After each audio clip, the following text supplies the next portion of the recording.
What a concept, right? I've had some amazing conversations with some incredible people over the last couple days. Um, and I think I had a realization.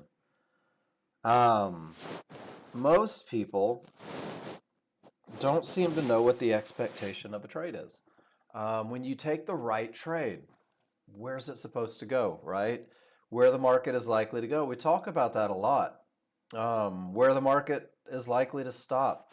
Just so many things racing through my head, guys. So I'm going to start by saying, hey, it's an informational room. It's an educational room. I'm not here to tell you when to trade. I'm not here to tell you when to not trade. I don't give trading advice. That's a burden I don't need in my life. What I do is I teach you guys to read indicators. That's my whole job, is to teach you to read indicators. I love my job. It's a fun job. Learning to day trade is a lot of fun, I think. I enjoy learning new things. I hope you do too. But everything that I teach is very black and white. Everything that I teach is very if-then. Everything that I introduce to you guys in the room is really just, hey, if the rules are met, take the trade. If the rules aren't, don't take the trade. You've probably heard me say that. Now, the challenge is that most of you won't just take the trade. There's emotion, there's opinion, um, and a lot of people put the risk of financial loss on the table before the risk of financial loss makes sense. So I'm going to go through and we're going to do a whole 101 class today. And we're going to talk about things, and I'm going to do my best to interject all these thoughts I have in my head. Guys, I want you to do me a favor today. I really want you to ask a lot of questions. I want you to tell me what's on your mind. We're going to start with 101. We're going to get into chart reads. If there's time, we'll even do some live trading. But we're going to keep it simple, guys. Today is Monday, December 8th, and there is no news. No news is good news because it means there's nothing to disrupt our patterns. Tomorrow, see these red boxes? Those are the ones we look out for every day. They can disrupt patterns. They can make the market jump, bump, and spike. We will be talking about, let me get that off of there. We will be talking about two different platforms, guys. This is NinjaTrader. NinjaTrader is awesome. Whoops, I don't know why I opened Microsoft Teams. NinjaTrader uses dynamic Renko bars, and we're also going to talk about TradingView. And TradingView is awesome because it's a platform that allows you to recognize a pattern that you can prove wins more than it loses. And that's what trading is, guys. Trading is probabilities. Trading is about advantages. Trading is really nothing more than doing the exact same thing every day because you have proven to yourself that what it is you're doing wins more than it loses.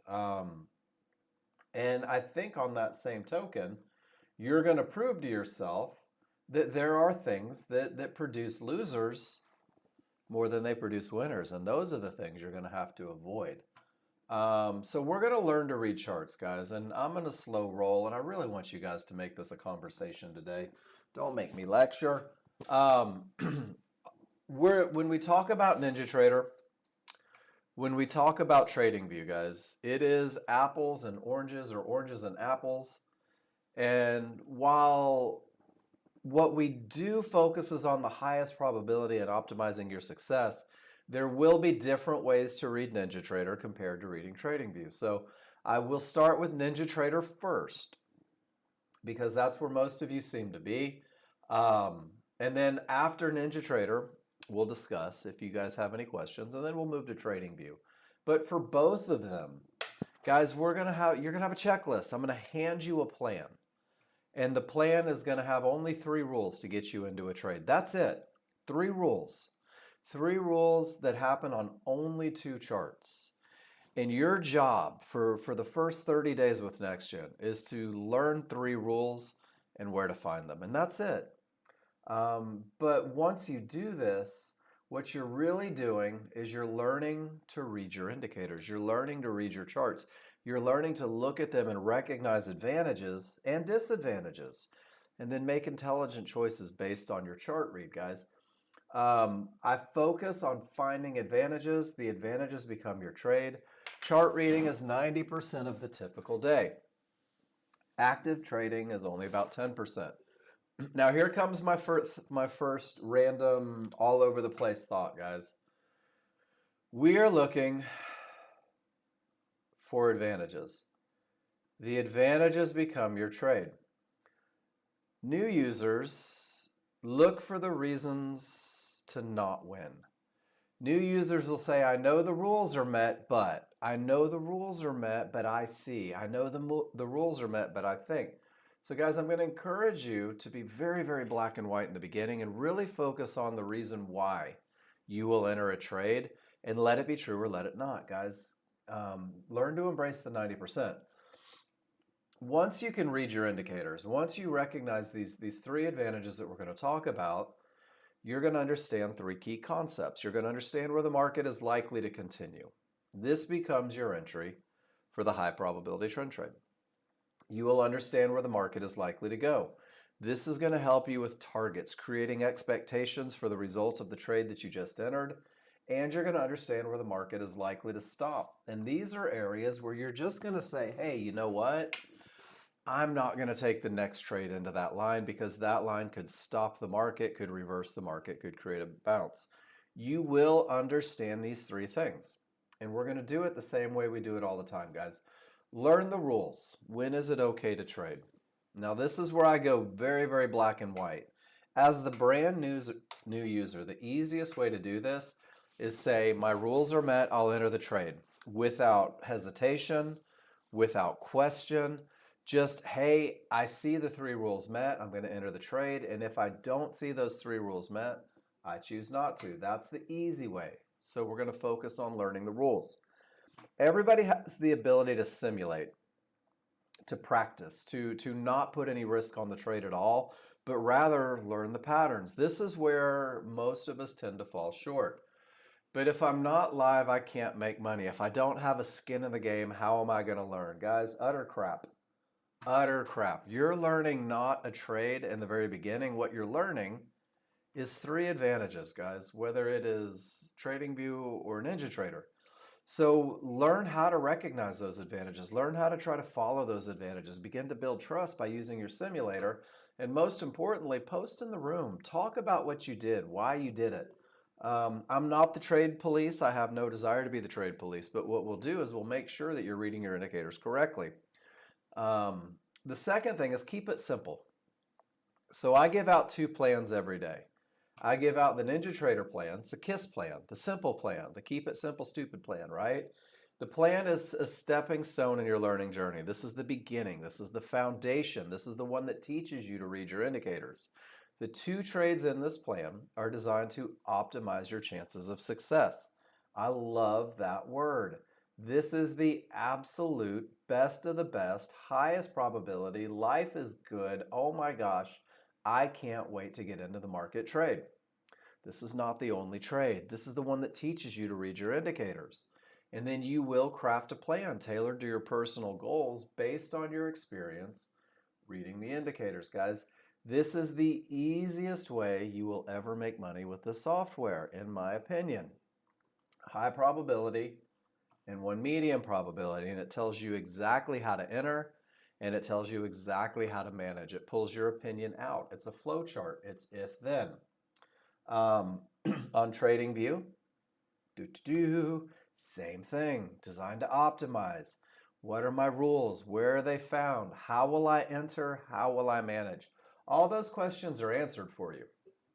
You'll create your own plan eventually, guys, but if you can't do it the easy way, the more difficult way will prove to be more difficult.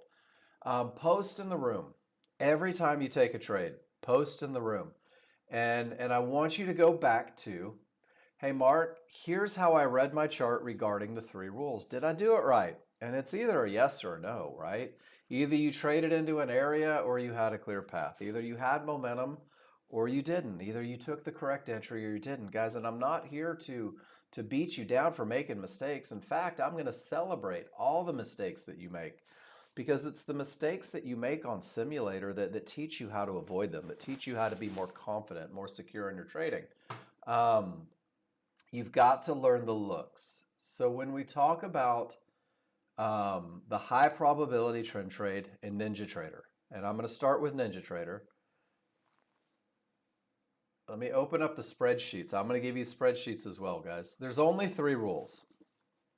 And I'm going to drop both plans and both spreadsheets in the room right now for you. There's only 3 rules. So your first rule is strong triggers. Strong triggers is black and white. It either is or is not. There are 50 pictures of what it looks like to have that single rule met. Clear path is your second rule. It's in green. Green means go, right? There are pictures of exactly what it means to have the clear path met. And it's not just pictures.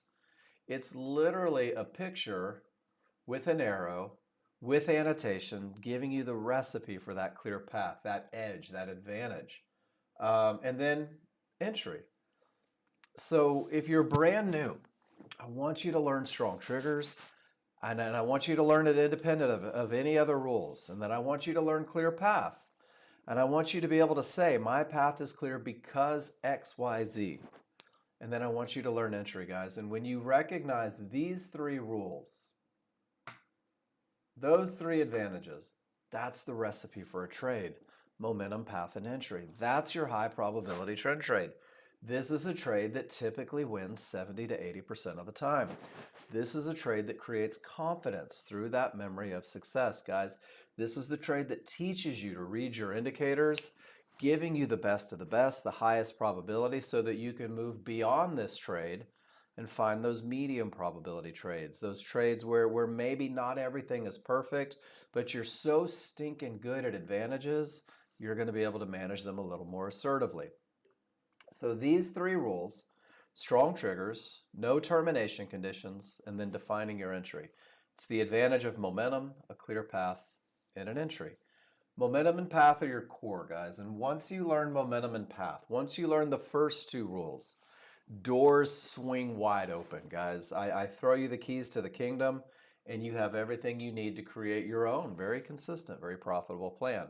If you forego learning the advantages, trading becomes difficult. We don't want it to be difficult. I like it to be easy, which is why those 3 rules happen on only 2 charts. There is a large chart. There is a small chart. How's that for technical? Your large chart is a really slow moving chart, guys. It's a broad stroke of a brush, and it's very difficult to see change on. It just doesn't move fast enough. It takes 1 bar, the most current bar, to define direction through background color. Green is up, red is down. How's that for easy? To define momentum. Rule number 1, strong triggers, giving you the advantage of a market that is very difficult to stop, and giving you the clear path, defining your areas. Rule number 2. Guys, rules 1 and 2 are met with 1 bar on the large chart before you ever go look for an entry on your small chart. Your small chart is a refinement chart. It takes that 1 bar and gives you an x-ray. So inside of this 1 bar, from 94 to 14, guys, that is 20 ticks. In that 20 ticks, you're going to see them on a smaller, faster chart. You're going to see a retracement. You're going to see a bounce. You're going to see continuation. All of this gets you to the perfect entry, to that place where the market is most likely to continue. By using the smaller, faster chart, you will reduce risk dramatically. You will also increase the distance to profit, guys. So only 2 charts, only 3 rules, and I want you to remember that you're not in charge. You never will be. You never have been. Guys, who are you trading with or against? I keep saying guys. That's my word today. Pretty much every day. Guys, the large crowd of the men and women with the money, with the influence, with the charisma, they create trends. They establish momentum. They react at areas. Guys, the large crowd wins more often than they don't. Your small chart is the small crowd. These are your fighters. These men and women have enough money, way more than you, and they create these little ripples. They create what we call a retracement, a tiny move, counter to the underlying trend. Here's the great thing about trading with the large crowd. The large crowd typically wins 70 to 80% of their fights, which means that the small crowd typically loses 70 to 80% of their fights. Your entry rules are designed to pinpoint precisely where their fight is most likely to be lost. Guys, that gives you the potential to win up to 70 to 80% of the time when you take the high probability trend trade. So it takes indicators, right? That's what we're doing. We're learning to read indicators. We're not learning to become programmers. We are not mathematologists, right? We are, I know I made that word up. Guys, we're just reading indicators. So let's name them. And let's not worry about anything more than the names.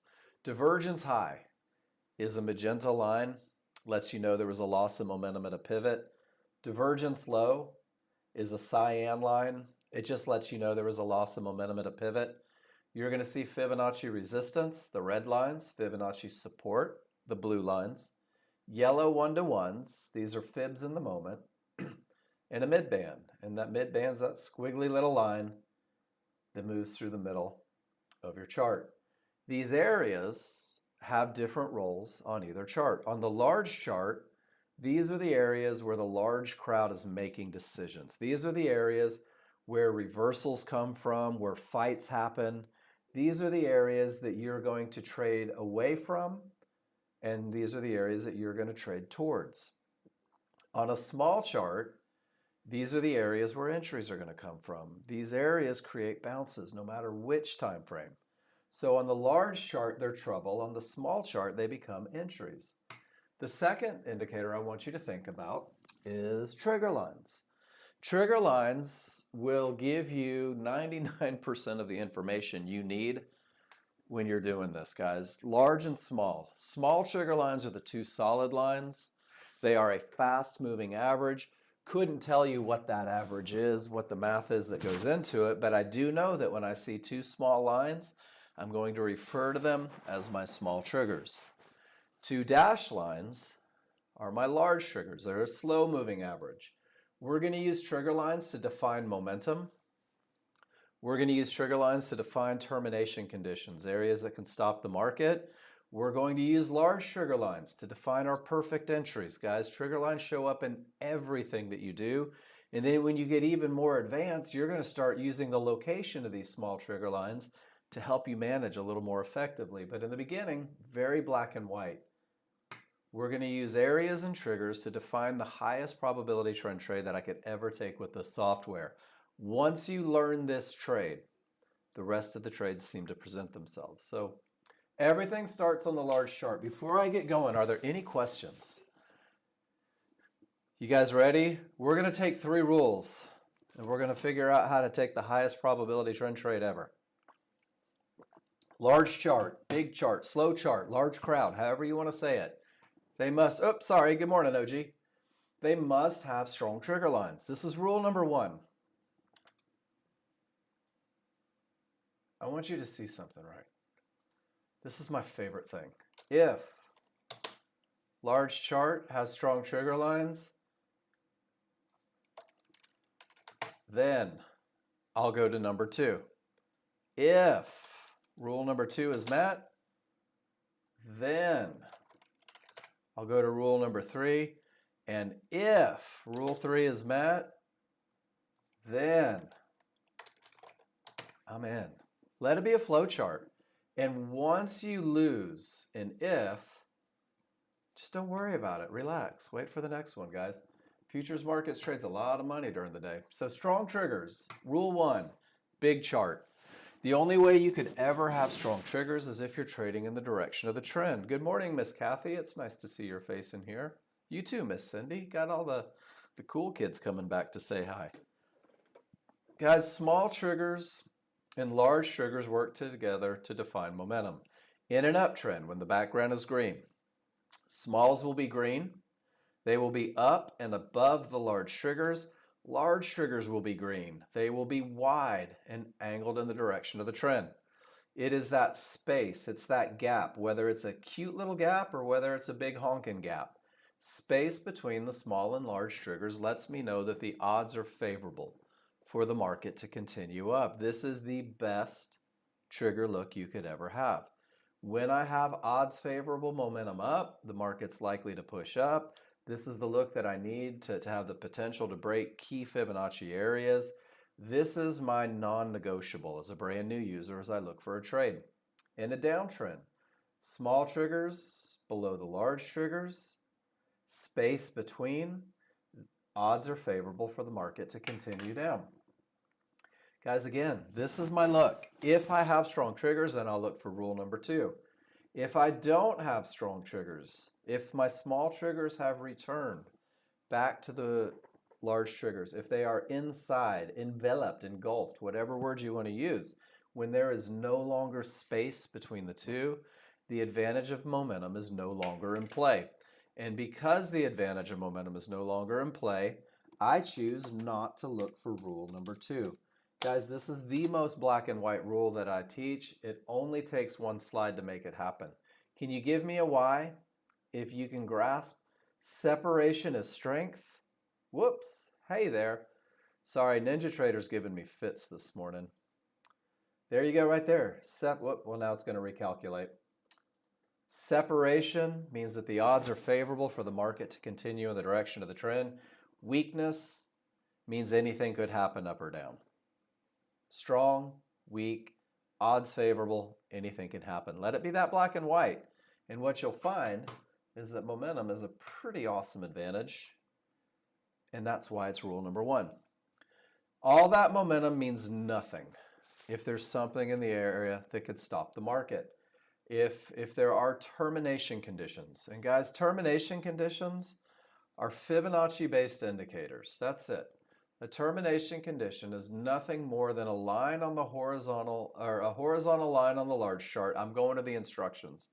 I want you to see it. A horizontal line, a Fibonacci-based indicator that may reverse the market. You can name each of them. They will never surprise you. You'll never be like, oh my gosh, that Fib's been there for 4 hours. I knew about it. I don't have to trade into it. Blue Fibonacci support, red Fibonacci resistance, yellow 1-to-1s, divergence highs and lows. Guys, all of these areas can stop a market. All of these areas are where the large crowd is most likely to make decisions. So there's a two-part process to defining a termination condition. The first one is that price reaches resistance. Price reaches support. Your dynamic Renko bars make it to that red line, or they make it to that blue line. And once you get there, you're done with price. You don't need price anymore. Price has absolutely no bearing on whether or not that is a termination condition. All you've done is you've set off the decision-making process. Price reaches the area, and ask yourself, where are my triggers? And if none of your triggers have gotten above resistance, or none of your triggers have made it below support, this is your termination condition. This is your area that could stop the market. This is your area that could reverse the market. This is the area that could create an untradeable bounce. This is an area that could just break. You'll never know. You'll never have any idea what's going to happen. So rule number 2 is not met. Absolutely no trades into that area. It's almost too simple, I think. If price reaches an area and the triggers don't break, don't trade into it. That's it. It's that easy. If price reaches a divergence high and the triggers remain below, there's no reason to trade into that line. If price is coming down and it reaches Fibonacci support and the triggers remain above, there's no reason to trade into that line. Guys, you know exactly where the market may stop. Look at it over and over and over. So rule number 2 gives you the advantage of not getting caught in their decisions, because if their decision is to reverse the market, you're going to get run over. Does that make sense, everybody? Price reaches an area, no triggers, no trade. Keeping it very black and white, understanding fully that you'll grow beyond the very basics. Well, areas break all the time, guys. If they didn't, we'd be range bound for eternity. So here's what it looks like when an area breaks to the short side. Price comes down and the price bars reach Fibonacci support. Guys, It doesn't matter what color. I'm gonna take an arrow. And if I turn support hot pink, price still reaches support. And if I turn support blue, it still reaches support. And if I turn it black, it reached a horizontal line on the large chart. Don't get caught up in colors. Keep it simple. If all of my triggers remain above, support's a termination condition. My rules say absolutely no trades into that area. Wait for the reaction. It's either going to break or bounce. I don't know which one it's going to be. If it's going to break, my small triggers will tell me the story. My small triggers will absolutely smash through that area with momentum, letting me know that it has the potential to break. Guys, with that potential, there are opportunities. It's what we call a medium probability trend trade. It is the second trade on the plan that I give you. With the potential to break, you're going to find a lot of trend trades, but it's only potential. It's not high probability. They must be managed assertively. Once all four trigger lines, again, not price bars, trigger lines, once all four trigger lines get below Fibonacci support is broken, it behaves as Fibonacci resistance, and your path remains clear until you reach the next area. And once you reach the next area, you go right back to number one. Does that make sense, everybody? First, it's a termination, then it has potential, and then once it's clear for days until you reach the next line. Typically not days, but once you reach the next line, you have to go back to number one. You have to start over. You have to say, whoops, it's a termination condition again. Price reaches resistance. All of my triggers remain below. Absolutely no trades into the area. I don't need it. I want an easy trade. I want a trade that at least gives me the potential, where two triggers are through, where all the momentum is there. But my best of the best scenario, and guys, my first 30 days as a brand new user is 4 triggers above resistance. That's when resistance behaves as support. That's when the path is clear. That is when I'm in the high probability trend trade arena.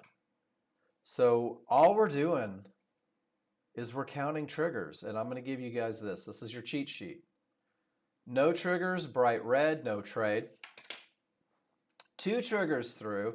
It does have the potential, but if you're a brand new user, the potential isn't so strong that you're looking for a trade yet. Once 3 of the trigger lines get north of resistance, now there's that second trade on your plan, but 4 triggers through will always be the best trade. Absolutely nothing in the way will always be the best trade that you could ever take. And the easiest trades, the ones with the highest chance of success, will couple momentum, separation between the small and large, with room to trouble. And when we talk about entries, you're going to learn how to pinpoint where these tails form on a large chart. But guys, that is always your best of the best look. That's the one. That's the keys to the kingdom, the golden goose. That's how you're going to find the highest chance of success as a brand new user. There will be times when your path is not clear because areas are stacked. And when I say stacked, I mean fib, divergence low, maybe multiple fibs, one-to-ones, divergence highs.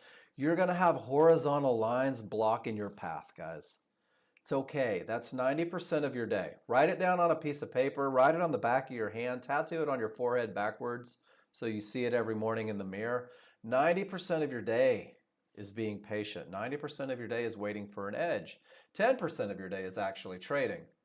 The futures markets trade an average of $220 billion hourly between the markets, which means I don't care which market you're in. It's probably moving. S&P typically trades about 174 million a day. The NASDAQ's about 269. Patience is always the most challenging, K-Dog. It always is. Do you know why it's the most challenging? And I'm on a little bit of a tangent today. Do you want to know why patience is so hard for new users? Because new users want to make money. New users are so focused on the profits that a methodology can provide that they skip the part of learning to trust that this works. They don't prove that it works. They don't test it. They don't simulate it.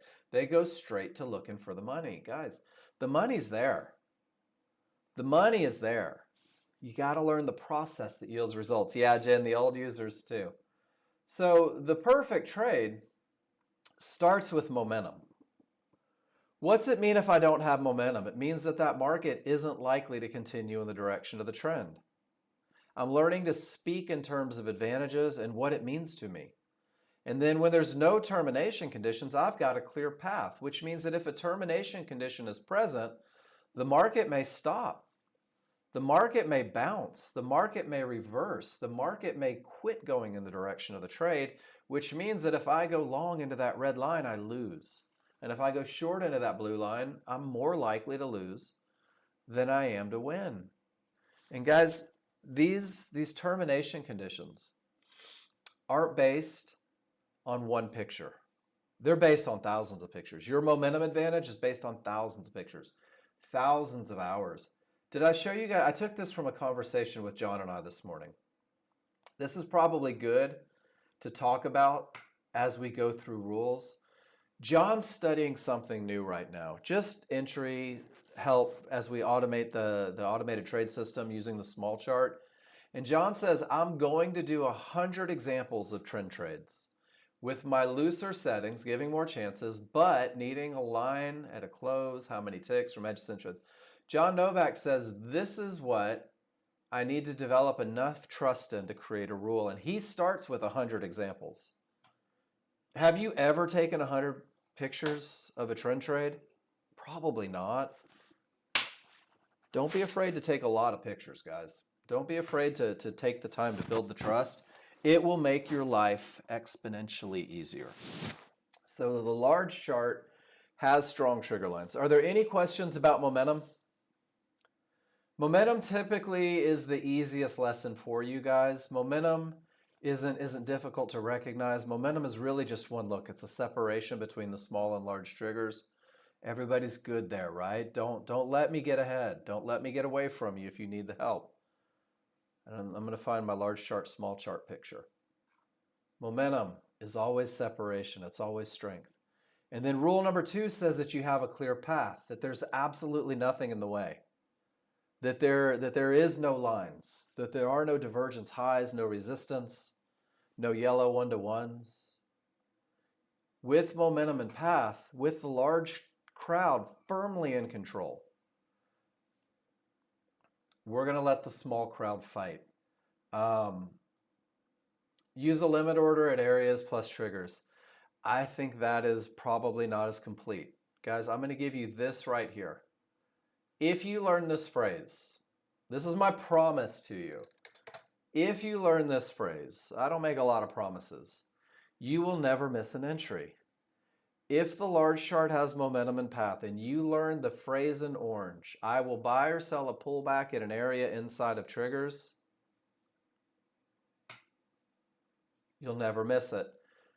Justin, if a line stops, does it still count as support or resistance? Which line are we referring to? Like these down here?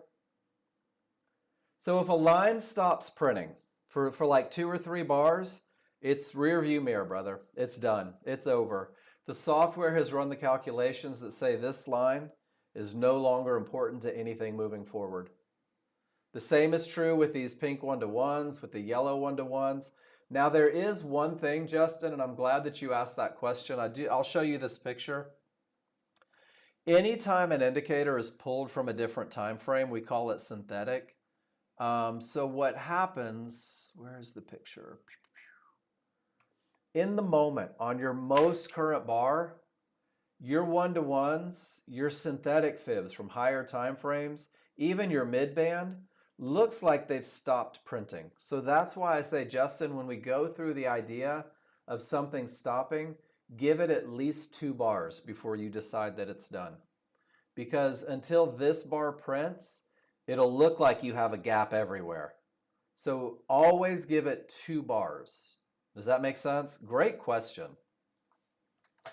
Really good question there. Yeah, you're welcome. Buy or sell a pullback. What's a pullback, guys? It's that small push against the large chart trend that starts with a reversal bar. At an area at Fibonacci support or resistance, yellow 1-to-1s, or a midband. Why? Because areas create bounces inside of triggers. The large triggers on your small chart show you where the area needs to be. That's not how you spell where. For the best entry, guys. So I'm going to use a limit order. I'm going to wait for the market. And I'm going to buy or sell a pullback. I'm going to wait for the small retracement counter the underlying trend. And I'm going to buy or sell that pullback at an area, at a fib, at a midband, at a yellow 1-to-1. And those areas are going to be inside of triggers. Triggers define where that retracement is most likely to go. Areas define where it's most likely to bounce. There's this idea of favorable large triggers. When your large triggers and your synthetic large triggers, which are just the large triggers from the large chart, when they're overlapping one on top of each other, it gives you the least amount of space to shoehorn an area in there, which means you have the smallest range for entry, which means you have the least amount of risk and the highest level of accuracy. And your entry is nothing more than a pattern. This is when you learn the phrase, buy or sell a pullback at an area inside of triggers. When the market's all the way over here, you know exactly where your entry comes from. When the market's up here, you know exactly where your entry comes from. Before the market ever even considers pushing back on a small chart, you know exactly where your entry comes from.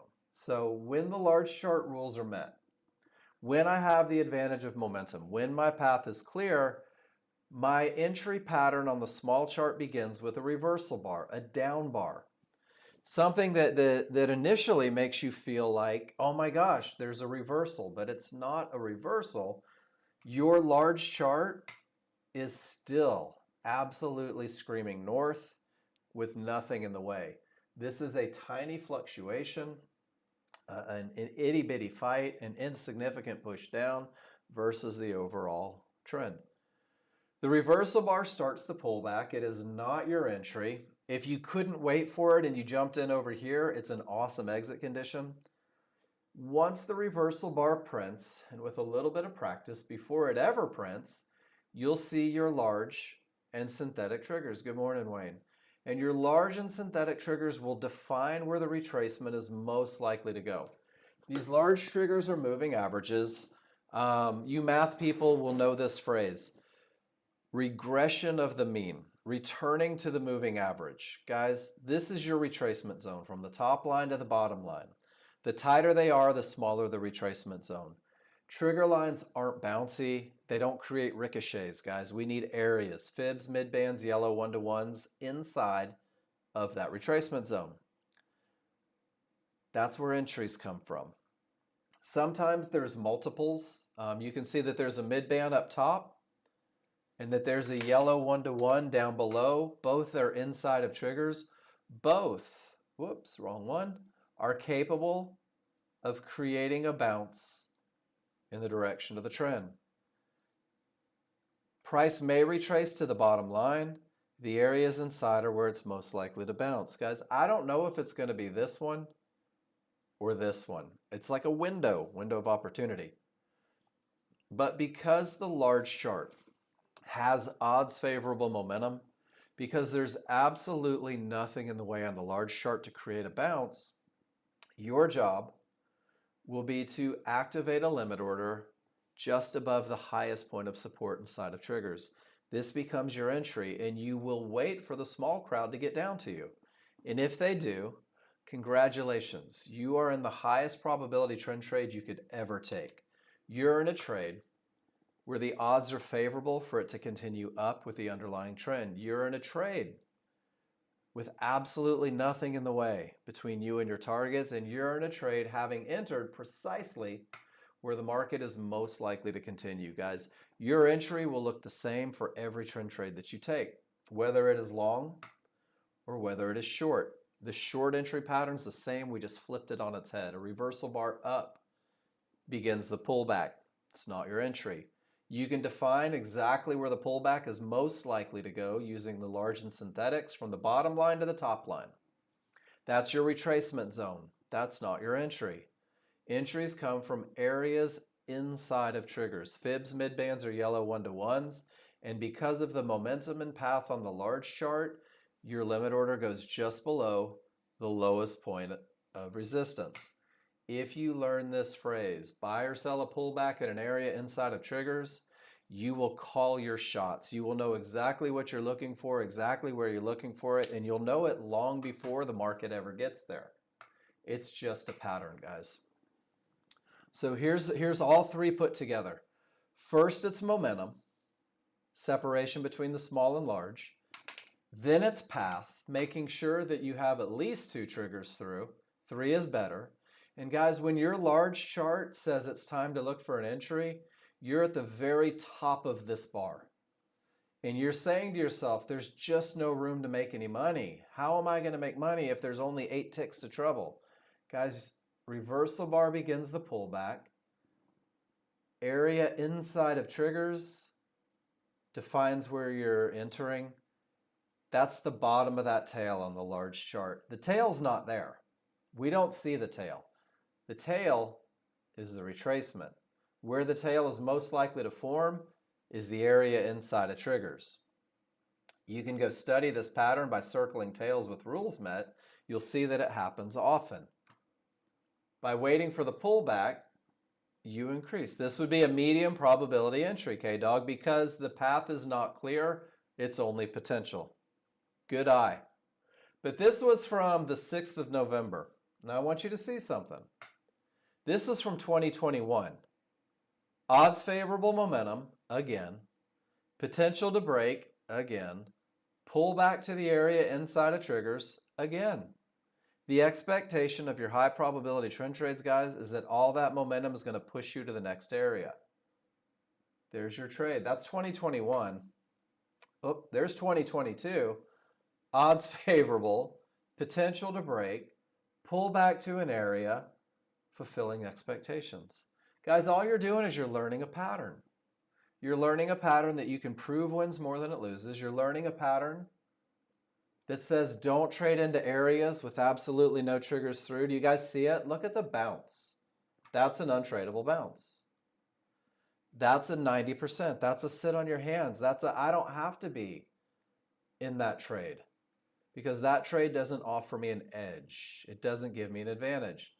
Let's scroll back. On Monday, sometimes it's harder to find. Does everybody see the momentum in the market on this one bar? Pretty cool, right? Odds favorable, pushing down. 3 triggers through. Nothing in the way. Let's go see what that circle looks like on a smaller, faster chart. This is how you can study. This is how you can build trust. Now let's go through the language. Bum, bum, bum. Reversal bar begins the entry, begins the pullback, is not the entry. The market is most likely to retrace somewhere between the bottom of these triggers and the top of these triggers. And it's most likely to bounce at an area inside. And guys, it didn't. But look at this. If you come down, if you're patient just a moment, it pulls right back to the midband inside of triggers, and it never goes above those triggers. And sure enough, the market continues down with momentum and the potential to break. This is your pattern. Let's see if we can find another example. All right. Momentum, potential. I'm going to circle the tail. I don't trade the tails. I trade pullbacks to areas right inside of the triggers. And that is right at the bottom of the synthetics. And guys, sure enough, that's your pattern. Does that make sense, everybody? All we're learning is one trade right now. Because from this one trade, the highest probability trend trade, I'm going to learn how to take medium probability trades. I'm going to learn how to read my indicators. I'm going to learn how to gauge advantages. I'm going to learn how to do more. But if I forfeit the education on termination conditions, I just lost, right? If I don't have the advantage of momentum, I lost. So trading is about making more money than you give away. That's all it is. It's about getting paid. How do you do that? By avoiding avoidable losses, by not taking avoidable losses. Guys, we're so stinking good at what we do. We've been doing it for almost 30 years.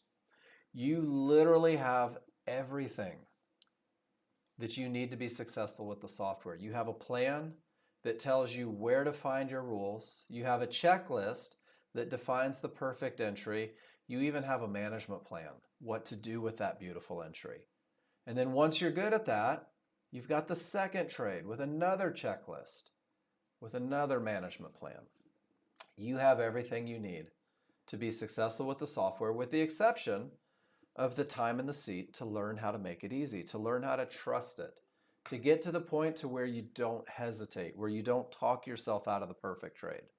That's going to be the biggest challenge for most of you, is doing absolutely nothing. Are there any questions about a high probability trend trade? Any questions about momentum, about defining a termination condition? Any questions about the language for entry? So now it's up to you. Now it's up to you to learn the advantages and learn how to piece them into a trade. The second page are Nexgen users presenting in the room. And check it out. Odds favorable, momentum, room to trouble, pull back to the area, inside of triggers. Same pattern. What's this one? Odds favorable, momentum, clear path, pull back to the area inside of triggers, using the same checklist that I just gave you. Let's do another one. Potential to break, all the momentum, pull back to the area inside of triggers. Guys, learn this one pattern. It will absolutely change your life. It'll get you to where you can see the rest of the patterns. And remember, please remember, this is not the only trade. You'll craft a plan tailored to your personal goals based on your ability reading the indicators, my friends. You are going to see so much more if you just learn the basics. All right, I'm going to Trading View. Nobody asked a question. Trading View. Two charts. There is a 15-minute. There is a 1-minute. A little different than Renko. Way slower than Renko bars. There are no Fibonacci areas on TradingView. We haven't been able to program the Nexgen fibs in there yet. So there's a company called called Chart Prime, that creates supply and demand zones, which are pretty amazing. For those of you that have been around for a little bit, John Novak is also using a support resistance indicator that's available for free, and he's doing some testing on how effective it is, and so far it seems to be pretty good in conjunction with the zones. So we'll see how that progresses. But guys, you still have mid bands, you still have one-to-ones, you still have divergence highs and lows. These are areas where trades originate, where trades are no longer taken. But because it's two different sizes, it's not Renko. Renko is fast, especially on the NASDAQ. It moves quick. There is no time constraint. You could have 1 bar in a minute. You could have 100 bars in a minute. Just depends on the minute. So TradingView uses a 15-minute bar for its large chart. A lot can happen in 15 minutes. So we're using this to define direction, momentum, key targets, and terminations. No different than we would on NinjaTrader. The big chart wins. The big chart leads the way. The big chart tells you when it's time to look for an entry. Your small chart is a 1-minute chart. And your 1-minute chart defines the immediate strength of the market using trigger lines, and it defines entry points. So it's a refinement process of what the big chart is saying. That should sound familiar. Here's how you read your small chart or your large chart. And I'm going to do this. There are two things that are imperative. Two things. That's it to find a trade. I want you to ask yourself, what direction is the market going? Do I have room to trouble? Pretty easy, right? Is the market going down? We're just going to use the small triggers to define it as a downtrend. or is the market going up? We're going to use the small triggers to define it as an uptrend. Will you give me a why in the room if you're comfortable with up and down? It's either down or up. Not so hard, right? Do I have room to trouble? From where the market is, do I have room to get paid? It's a simple yes or no question. Guys, if I have room to get paid, if I have room, I will go look for an entry. Easiest large chart read you will ever have. What direction should I be going? Do I have room to get paid? Can you give me a why? TradingView users, if you're with me, I can't make it any easier than that. I've tried. There's no way. This is where I realize some of you are getting hang-ups. So I want to talk about the idea of where is price in relationship to the triggers. Guys, price in relationship to the triggers is a management tool. Price in relationship to the triggers is when the rules are met for entry, how will I need to manage that trade? So you're going to look at the most current price, highlighted, and you're either going to be left of the triggers, inside of the triggers, or right of the triggers. This has nothing to do with looking for an entry. Entry is direction and room, direction and room. This is your management idea. If I am left of the triggers, I'm on the strong side of the triggers. The strong side of the triggers means that this is my big move. And if I have room to trouble and reach it on the 1 minute, this is where 1 minute areas are most likely to break. Now, let me be very clear. This doesn't mean trade into 1 minute areas.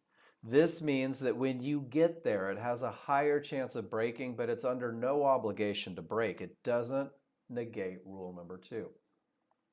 If I'm in transition, it means that when I trade to trouble and I arrive, it makes sense to get paid at that area and reduce risk to 0.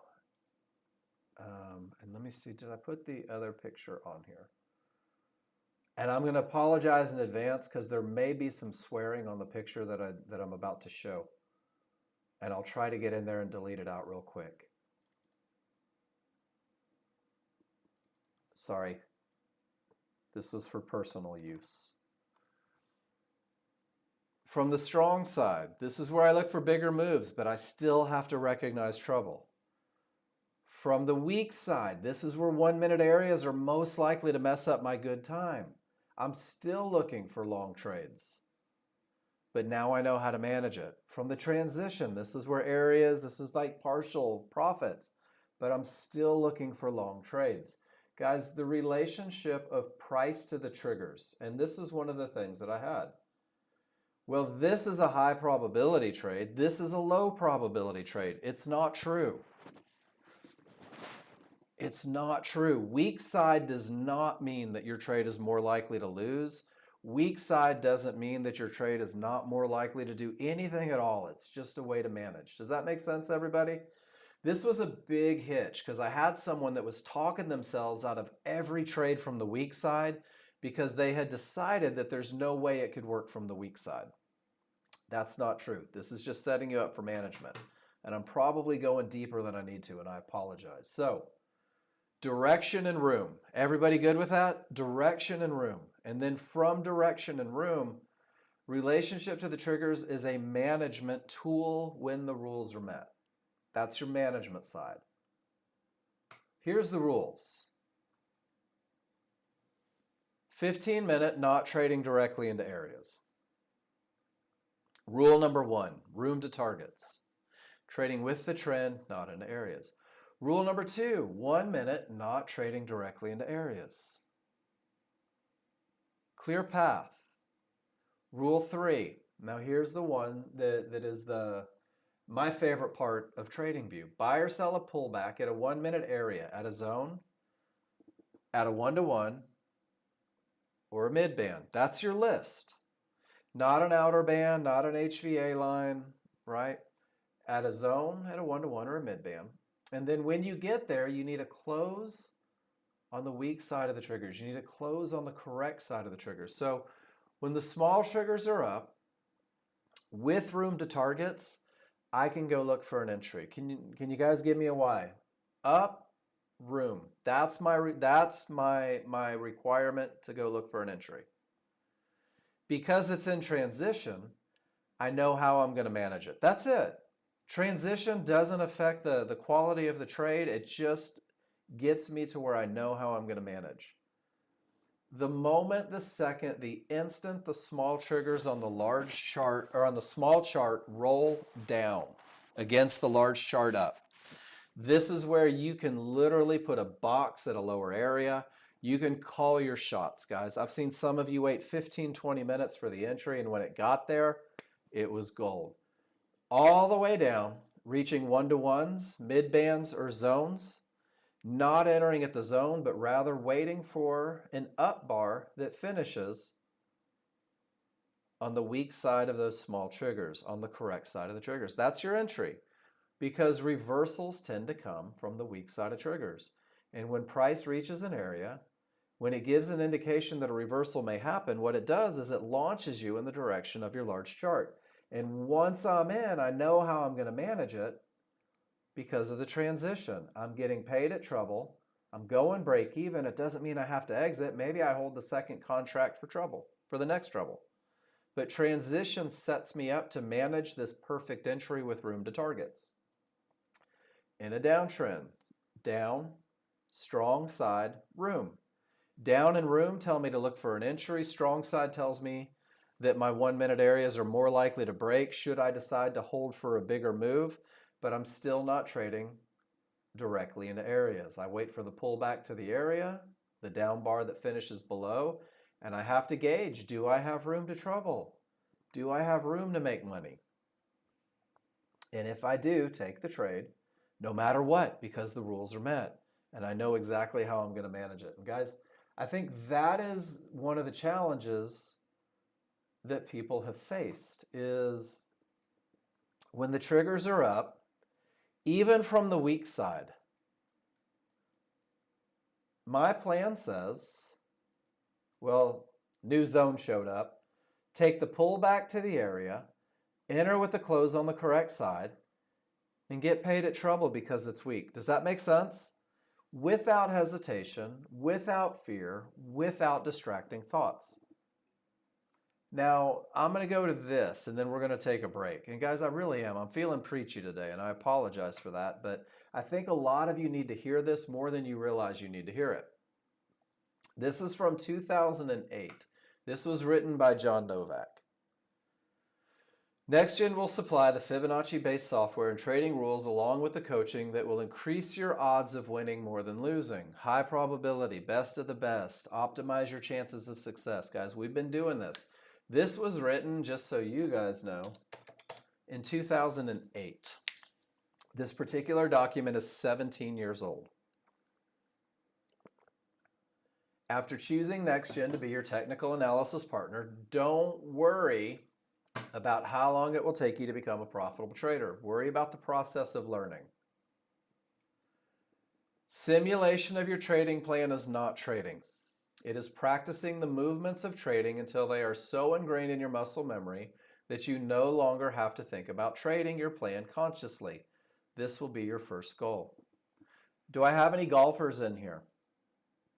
How many golfers go to the driving range to work on the mechanics of their swing? How many tennis players used to hit balls into the wall, forehand, backhand, learn how to spin it, learn how to be aggressive, right? How many baseball players went to the batting cages? How many basketball players shot free throws? How many volleyball players practiced their serve?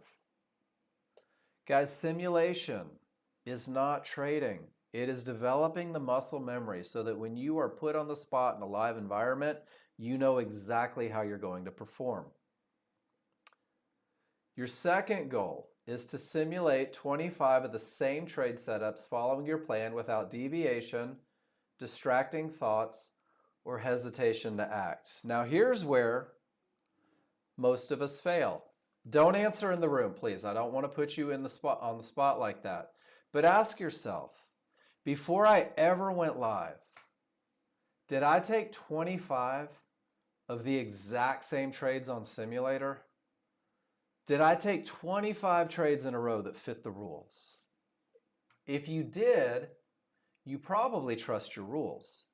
If you didn't, if you started chasing the money, if you thought, oh, I'll break rules, you're probably struggling right now as we speak. The goal is to do it, guys, to do the exact same thing, to build the trust, to build the faith so you don't hesitate when it's real. Writing down, using screencast picture labeling your charts, what you should have done better, getting feedback from the Nexgen staff. Guys, this is 17 years old. Take your trades, drop them in the room. Let's make sure that they fit the plan. Everyone is different. It'll take time to become unconsciously consistent at entering and exiting your trades. Guys, if you find yourself talking yourself out of the perfect trade, you need to simulate it more. You need to create the expectation based on the pattern. If you find yourself talking yourself into the wrong trades, you probably need to go back and build a little more faith in the correct trades. Because if you do that, you're going to realize that's really all you need. The more you complete 25 of the exact same trades on simulation, posting charts for feedback in the room, and following your plan without deviation, distracting thoughts, or hesitation to act, the closer you will be to becoming a profitable trader. You will not have to win all 25 trades. If you win 15 of them and lose 10, you should still be a winning trader if you manage your trades correctly.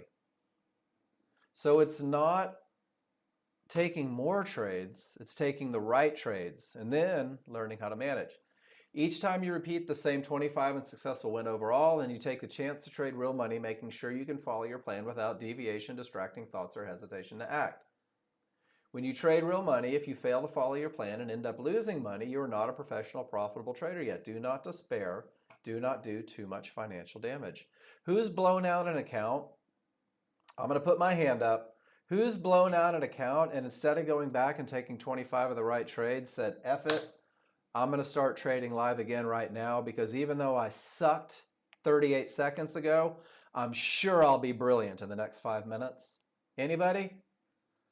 So what if, hypothetically, you struggle and you say, you know what, I'm not doing it, I'm not hitting the mark. I'm going to go back and I'm going to take 25 simulation trades. It might take a day, it might take 2 days, 3 days, but when I do that, I'm going to reinforce that I have a plan that wins more than it loses. I'm going to reinforce that I don't have to trade into areas, right? Yeah, and when there's a special, it's easy, right, Jen?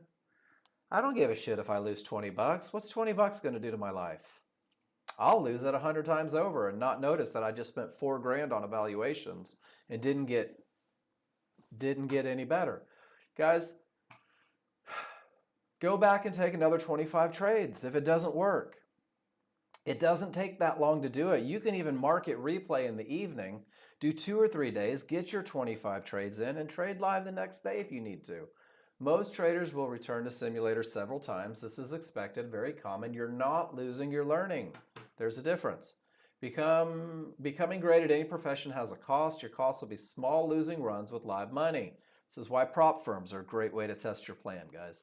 And finally, you will learn to follow a plan, make money. Most of the time, you can call yourself a professional trader.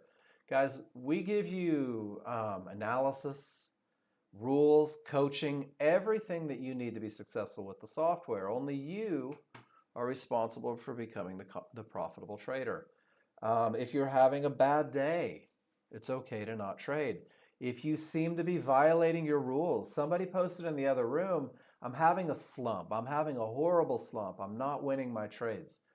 This is where I cordially invite you, my friends, my trading family. If you are not posting everything you do in this room, especially when it's not going right, you're killing yourself. I believe they call it ballistic podiatry, shooting yourself in the foot. Because 99% of the time, it's an easy fix, right? 99% of the time, you're doing one little thing that you don't know you're doing wrong, and you just need to hear that voice say, hey, it's okay to not jump in. It's okay to not jump in with 2 ticks. It's okay to not trade into an area. Guys, the futures markets trade billions every day. The next trade is coming. Call your shots. Be in control. Demand that the market give you exactly what you need for an entry. And if it doesn't, be cool with not taking an entry. Down, I don't really have any room to one-to-ones. They're right here. If I got to close below the triggers, where am I going to go? Nowhere, right, Jen? There's just no room to make money yet. Will there be another? Chances are yes. Can you wait for the next one? That's where the challenge comes in, guys. So forgive my from behind the pulpit. And Paul, I like that. Good preaching is always appropriate. Learn to trust your plan. Learn to act without hesitation or deviation. And once you do that, guys, trading gets pretty easy. Trading becomes pretty effortless. No matter what my opinion is about that area inside of triggers, I don't have a clear path. Does that make sense? No matter what that entry looks like, my path isn't clear on crude oil. I just simply don't have a trade. So what we're going to do is we're going to go and we're going to click on every picture that you guys have posted in the room. We're going to talk about momentum. We're going to talk about path. We're going to go back to the rules on every picture posted. I'm not going to knock you down. I'm not going to tell you you did good. I'm not going to tell you you did bad. I might say nice trade, but we're going to go back and we're going to look at how you stacked up against the advantages. And if the advantages aren't present, we're going to talk about whether or not you knew they weren't present, whether you knew that you were in a medium probability situation. Were you prepared to manage it?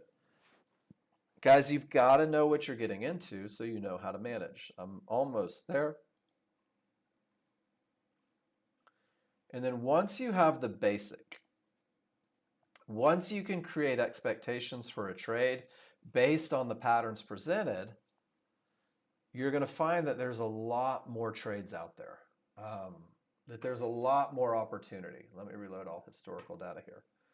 If your charts ever look like that, right click and reload historical data. It'll get you back to where you want to be. So before we take a break, and we are taking a break now, does anyone have a question? Does anyone have a comment? Does anyone have a concern? Is there anything I can do? Any nudge I can give you in the right direction? Nope, cool.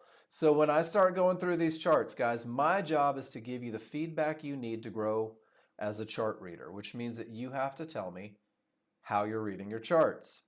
My job is not to be the trade police. That's your job. Your job is to be the trade police. Everything we do goes back to advantages. If I have all three, it's the best of the best, not the only. If I'm missing one, it's medium probability. I have to manage assertively. If I'm missing two, why the hell am I taking a trade? It's low probability. Guys, you're in control of the entry. Nobody can force you to enter. Knowing what's working for you and against you, chart read, that's going to help you make decisions, not only on entering, but how aggressively you need to manage it. So I am off of my soapbox for the rest of the day. We're going to watch the live chart. We're going to talk about momentum. We're going to talk about path. We're going to see what you guys are doing. I'll leave you with the S&P here real quick. I'll be back in 5 minutes, guys. Go stretch your legs.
This is where I need just a little bit of classroom participation. Did everybody see that price got up to Fibonacci resistance, that all of the triggers remain below, even with momentum? And look at what the market does. And now price reached Fibonacci support. And all of the triggers are above. And it happened here, and it happened here, and here it retraced without momentum. Guys, rules aren't designed to keep you from finding opportunity. You have to believe that. Rules are designed to keep you from giving away money that shouldn't be given away. So I'm going to go through and we're just going to start talking, guys, and we're going to see what happened. Zone wasn't there during the trade. I like it. Triggers are up. Lets me know to go up with them. Room to trouble. Lets me know that I've got some room to make money. Strong side lets me know how to manage it. Market is bouncing, bouncing, bouncing, and it pulls back to the area. And you buy it on the way up from support. And you get out at trouble. And Wayne, this is awesome. And guys, this is one of the things that I've been working with a couple people. Wayne, are you in here? So that's your trend trade, right? Right here. This is your trend trade. That's the close on the correct side of the triggers, room to trouble. This is where it originates. So anywhere with this look, Wayne, your expectation was this target. Is that fair? With this entry, this is your target. Initial stop is placed where the market shouldn't go. Is everybody with me? All it is a trend trade, right? So does it matter if Wayne gets in here, here, here, here, or here? Because the initial stop's in place. The trade is already in motion. None of the conditions have changed. Wayne, you just got the best entry. And you even got it on the way up, which is great. You said, you know what? It's already there. This is my expectation. A to Z, A to B. You just got a better price, which just meant you got to make more money. And then once they came back and retested, you said, all right. And now if they get below, they've already tested it where the trade originates. There's my low pivot. I've got even less risk on the trade. I love everything about this. And this is something that I've been working with a couple people. Maybe you didn't take it because of the divergence high, right? Maybe you didn't take this one because the one-to-ones felt too close. But the reality is that this is your trend trade. And everything that happens between here and here with these expectations, take the opportunity if you feel fit, guys. And this is one of the things. Just because it's the first close on the correct side of the triggers doesn't mean it's the only spot for entry. For brand new users, take it, manage it. Get stopped out over here, right? Take it again if the rules are met. That's what simulator's for. Eventually you knock all these things out and life gets pretty easy. 15-minute up, strong side, nothing in the way. There is the perfect pullback. There's the close above. There's the entry waiting for the close. And then this is another great example. The trade's in place. The exit is already predefined. Awesome hold, Paul. And you get to your first target and then those butt heads just don't go. And that's a byproduct of Sunday, 6 o'clock in the evening. The market has been open after the weekend for an hour. The volume is low, the liquidity is low, the follow through typically isn't really beautiful, but that's it. That's the one. It's the exact same expectation from the strong side. That's the perfect hold. Nice job, Paul. So what if, all right, can we play, this is for my trading view people. What if Paul walked in and didn't take this entry, right? Or what if Paul said, man, that's just more risk than I'm comfortable with. Couldn't Paul take any entry above that mid-band, right? Give me a better price. My stop is where my stop belongs. And you do risk missing the move, without a doubt. You do risk missing the move if you do that, but if the risk is astronomical, you don't dig it, it's your right to get in a little bit later. It's your right to get in a little bit lower. Always using the concept where the market shouldn't go. Great trade, Paul. And there's just not enough there to push it that late at night. Whoops. And Jason got you fixed on that. But you don't have to, right? But you guys that hate to sit on the sidelines, that fear of missing out, if you have the expectations of your trade already predefined, a late entry is just a late entry. Doesn't change the stops, doesn't change the targets. And when you've got odds favorable momentum and room to the blue line, you trade to the blue line. And when you get there, you get paid. And if it doesn't stop the market, Pete gets paid even more.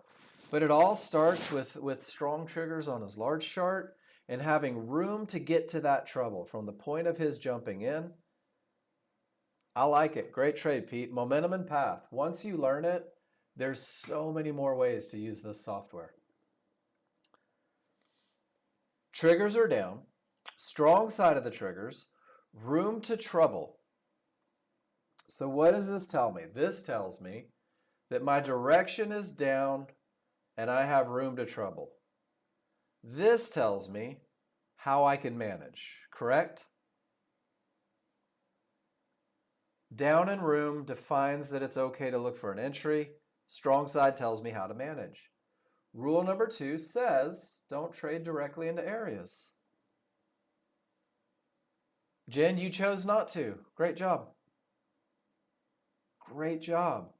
And then the market went anyway. And Jen said, damn it, I should probably start breaking my rules. Did not take the trade because it didn't follow the rules. However, more likely to break zone, and it did. Lesson, take trade on the strong side. Wasn't this one on the strong side too, Jen? Wasn't this one on the strong side?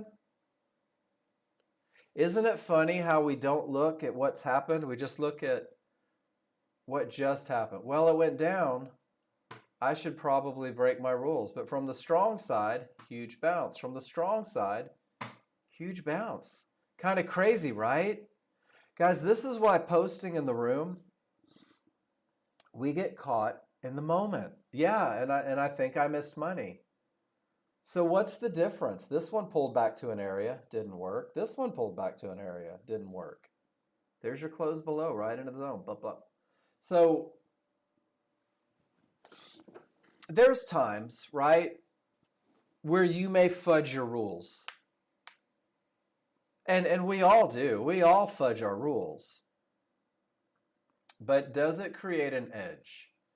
Does it create advantage? So what I encourage, Jen, was that you go back and you find this exact scenario. Exactly. You only look at the one that works. Go back and find this exact scenario. And take 100 pictures. Did you guys see the picture that I showed you John Novak sent me this morning, our conversation?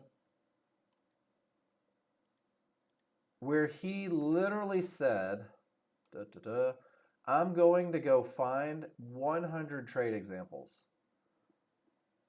so that he can prove something wins more than it loses. Not 10, not 1, not 5. 100 examples. So Jen, if you really want to trade into areas, all you have to do is go find 100 examples. Find the scenario when it's most likely to break. Is odds favorable momentum up when it's most likely to break? Or is odds favorable momentum in the direction of the trade when it's most likely to break? Uh-oh, now we're getting on to something. Do you see the difference? Do you see the difference between it continuing down here? Odds favorable, like there's things you can do that are minute, that you're not going to catch in the moment because you're looking for the money. I love that you're going through this study. Triggers up, strong side. You've got 3 ticks to trouble. 3 ticks to trouble. Stop this. I love it. You're starting to coach yourself. Great job. And look what happened. Trouble held. Trouble held. So what's the most likely? That's got to be the question. What's the most likely outcome? Not what just happened. What's the most likely? Trend trade triggers up, price on the strong side. Space to the next area. So up in room, strong's how I'll manage. There's your pullback. Directly into trouble. No, I love it. Keep posting your lessons, Jen. They're lessons for everybody. I appreciate that you would do that. Victor says, I'll take the trade directly into trouble. That's it. That's his right. And look, trouble creates this huge bounce. $65 worth of stress. What's the most likely instance? There it is right there. The big ugly bounce that messes up your good time. Now my favorite phrase, but I made money. But I made money, but I made $65. This is creating bad habits. But I'll be damned when there's nothing in the way and everything says down.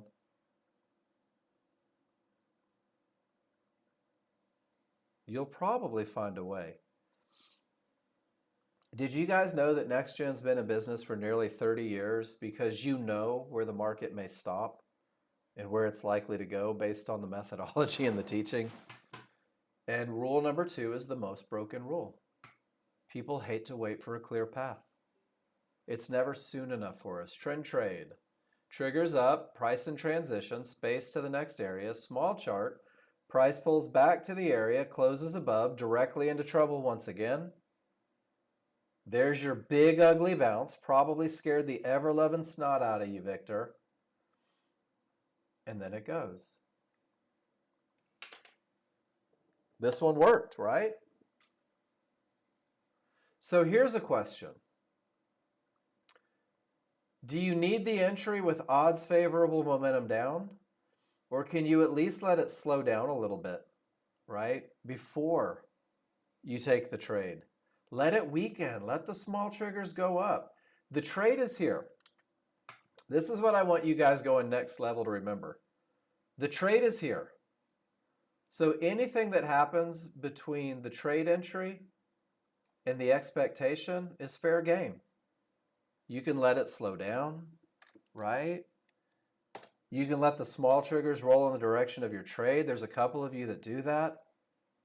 Hell, you could even let the small triggers get above and take a breakout above. That prairie dog isn't so much a prairie dog because it's a trend trade with expectations. So remember when I said rule number 2 is the most broken rule? We're seeing it today. And we're seeing mixed results. I don't tell you guys don't trade into termination conditions. I tell you guys, if you want to optimize your chances of success, trading into termination conditions is not the way to do that. Posting is what the students of Preacher Novak do. Absolutely. More so when we lose. I don't learn a lot from my winners because my winners are easy. They're effortless, right? It's the losers where I got to figure out what to weed out of it. Strong bottom, odds favorable. John and I were talking about this trade, Pete. There's your trend trade. And you catch the continuation. You're like, that area could hold. Let me get above it. Every one of my indicators is in the right direction. Let's see if we can make a little money. There just wasn't a lot of room to the next level. And you grabbed hold of it. Nice job. Jump the fudge in trade. I love it. Up, strong side, room to trouble. So there's your momentum trade. Fits the rules perfectly. You didn't catch the momentum trade. And with all the momentum, you jump in. Strong side, odds favorable, jump the fudge in. Works out beautiful. Easy $400. Nice job. Wayne. Trend is down. Strong side of the triggers. Room to trouble. Room to trouble. Tried to break the 1-to-1. I don't think it did. I think it bounced right off of it. So let's see. Pulls back. And you get in on the way down. So it gives you room to trouble. And you get paid at trouble. And then when you get back below trouble, you said, let's see if we get to the next trouble. And it does.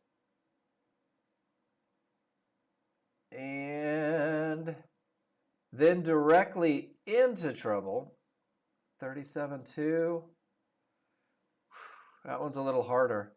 Because here's 37 right here, Wayne. And 37.2 puts you directly into a VWAP. And it puts you directly into the zone. It's hard to read between these two. I like it, all the trades. And then there's your pullback to the area. Close below. There's no room to go. And it doesn't appear to go. It does. It spikes. Tried the last one, didn't work. Yeah, they already got to where they were going. Your small got back above. Like, when is trading into an area going to at least have a fighting chance with odds favorable momentum, right? Good stuff, Wayne. All over the place. Just scalping. Let me grab a few, get out. Grab a few, get out. Grab a few, get out. I love this practice, guys. With trend, away from a zone to a zone. Easy win.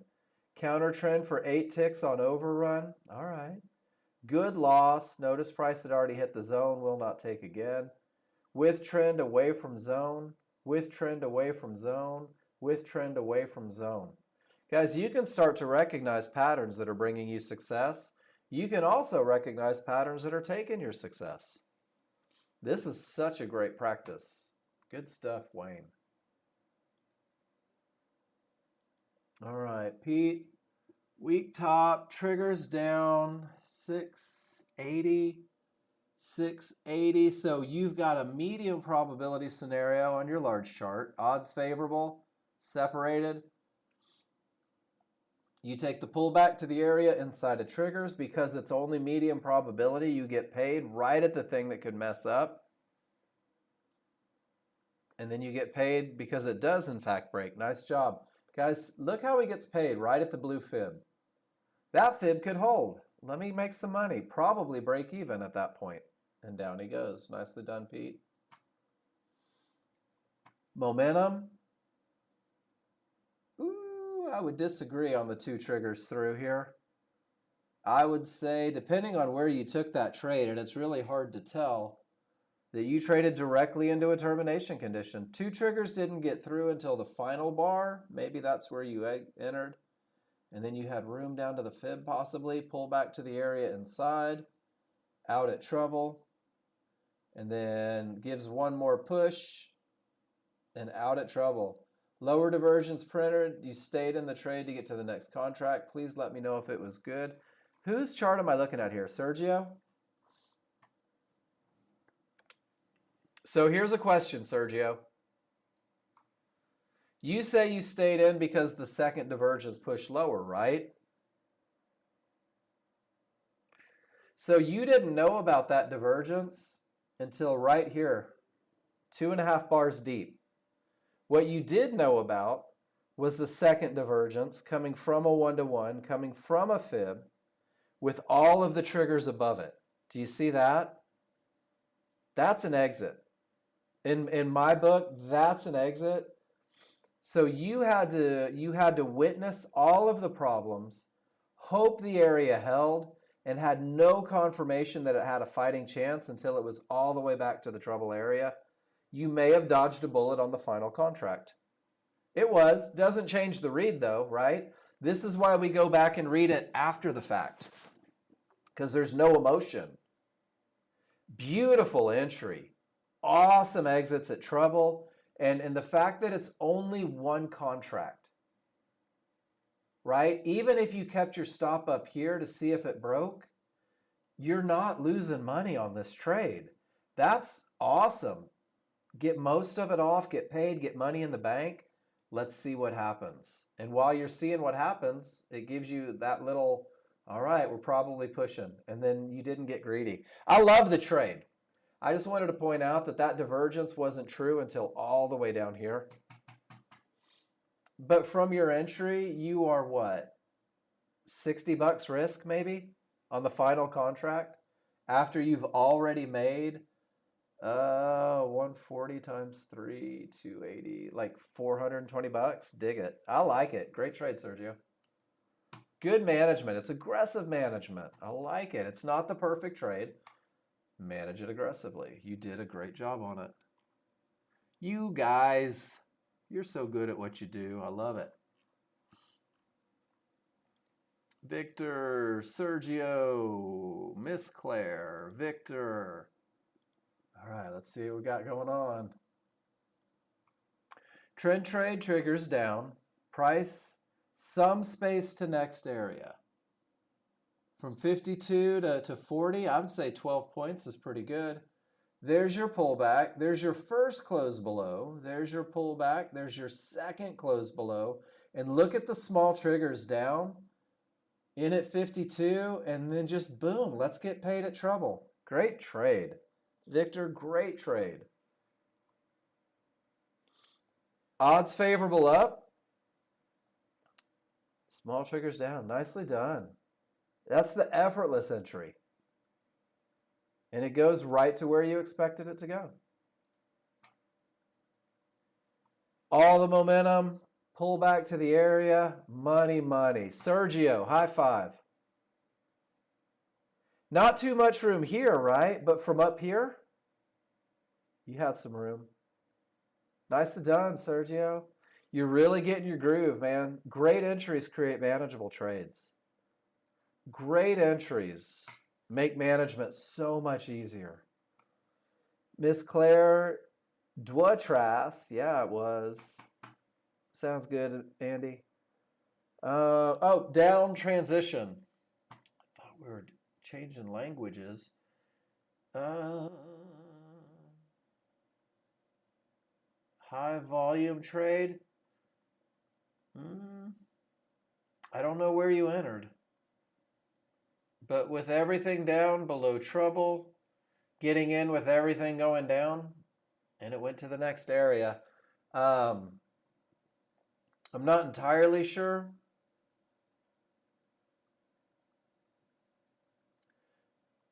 Unless you were using this as your termination, it pulls back to your termination, and you're calling it an HVA from the retracement, which, yeah, nicely done, Claire. That's a real heads up because it's not a traditional look. It really is. It's an HVA trade, but you're trading the retracement to the area. Really nicely done. That took me a second. I like it when you guys make me think a little bit. You definitely made me think a little bit there. Good job. Trend trade. Triggers down. Strong side. Space to the next area. Trading into trouble again, right, Victor? I just want to make sure you see it. Small chart price pulls back to the area, close on the right side, forming white bar, entered on the next bar, rode it to trouble area, decided to get out since I had a reversal bar next just to watch it dive. What a great trade. All right. So, Victor, are you starting to incorporate that pattern a little bit?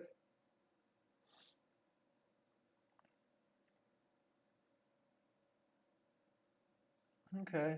So that one bar negates trading into trouble. That's what your new plan is? Just so I know, so I can hold you accountable in the room if you want me to. No. So this area didn't break. Never broke. They never give you a bar beneath it. All right. And I'm not sure what you were referring to when you said Mark Novak Education. I would love to do that, but it does not show that way on the prop account. I'm not sure what that was referencing. And Victor, it's your right to trade into trouble. As long as you know. so if you guys are going to trade into trouble, here's what I would suggest. And I don't give trading advice. If I choose to ignore Rule 2 and trade into 1 minute trouble, what is my exit condition? At what point? Oh, right on. There's a software out there that you can use for that, Victor. I don't remember what it's called though. If I find it, I'll let you know. This is the only thing that I would, from a study standpoint, if I choose to take this trade directly into trouble, how will I manage it? What's my exit condition? That's all.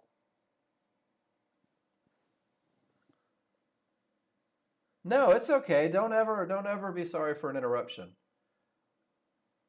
And I like this just to watch it dive. I broke my rule that loses more than it wins, and it went down anyway, and now I've got a little sour grapes about it.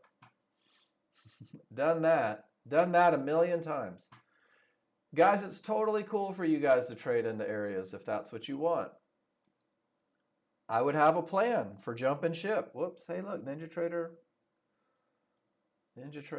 went down again. So let's see if we can find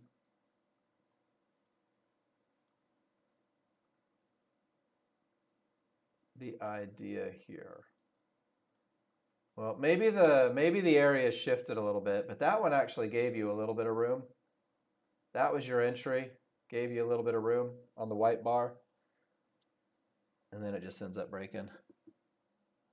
Oh yeah, about Wayne's record keeping. That's what I'm saying, there is a software out there that does that. I'll try and get what it is. And so Victor, you don't even need this. And guys, this is for everybody. Like the idea of going back and seeing what you did and talking about it is the exact same concept that I've been telling people in the room to do for 6 years. Use a trade tracking sheet with your annotated pictures and go through and talk about what's good and what's bad. And even more importantly, and this is what I throw out there. And this is kind of what Wayne's doing. And I think there's a reason that Wayne trades so well. Every morning, or maybe he does it in the evening, or maybe he does it just during the day. What worked? Right? What works for you guys? Everybody, you guys want to play a game? Because we're done with pictures, except for Jens. We will get Jens. Type one word. What works for you in a trade? I'm going to turn 2 words into 1 word. That's my biggest thing right there. When I have a clear path, I tend to win more than I lose. Even if I fudge on momentum, even if my entry isn't perfect, when there is absolutely nothing in the way, I find that I do well. Following rules, that's too broad, Justin. It's too broad. What's the one thing within the rules? Patience, right? Too broad. If you are looking at your chart, so Trina, if you were looking at your chart and you said, Trina the Awesome, recognize this one condition on my chart that seems to produce more losers than winners. What would that one thing be, right? Patience isn't on your chart. Following rules isn't on your chart. Early entries are on your chart. Terminations are on your chart.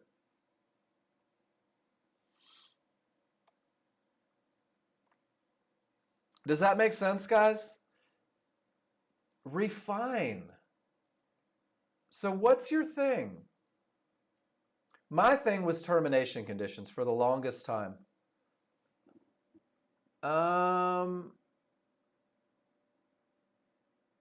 That's chart prime, Big Rat. Whenever I get those exclamation points, oh, see, look at that. I've got one right here. Mine's on the divergence potential. I'll delete it, and then I'll go to my indicators.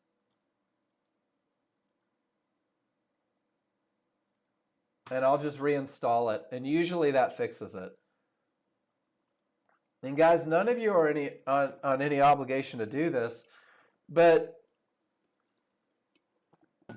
if you have a thing,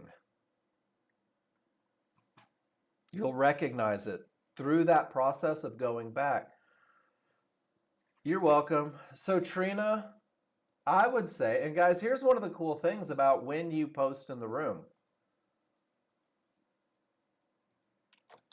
One of your things is not holding for targets,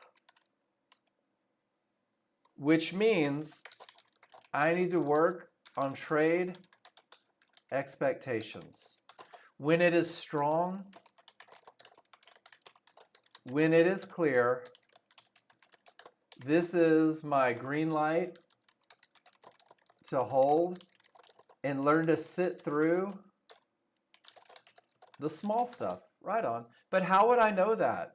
We're not married. I don't have to read your mind. But do you see how patience is a word, right? There are no mental plans. I need to work on trade expectations. I need to work on holding when the indicators say that it's okay to hold. Not when I want bigger moves, but when my indicators say it's okay to hold. I need to work on not fighting triggers. I need to work on not entering too early. I need to work on not holding even though I'm on the weak side and I've reached areas, right? So guys, go through this. Make it very, very specific. There is, and I can't even think about what I was teaching when I used to do this with people. Oh, I remember. Back when I was a personal trainer. So I use a lot of outside of trading things. I would sit and we would just talk. And I would say, what's going on in your life, right? What's keeping you from your goals? And sometimes they would say, well, I drink soda or I drink alcohol lots. I eat Twinkies. I don't exercise. No water or whatever, right? And guys, that's a big list, isn't it? And you could say, how do you fix it? Do better. That's not a plan.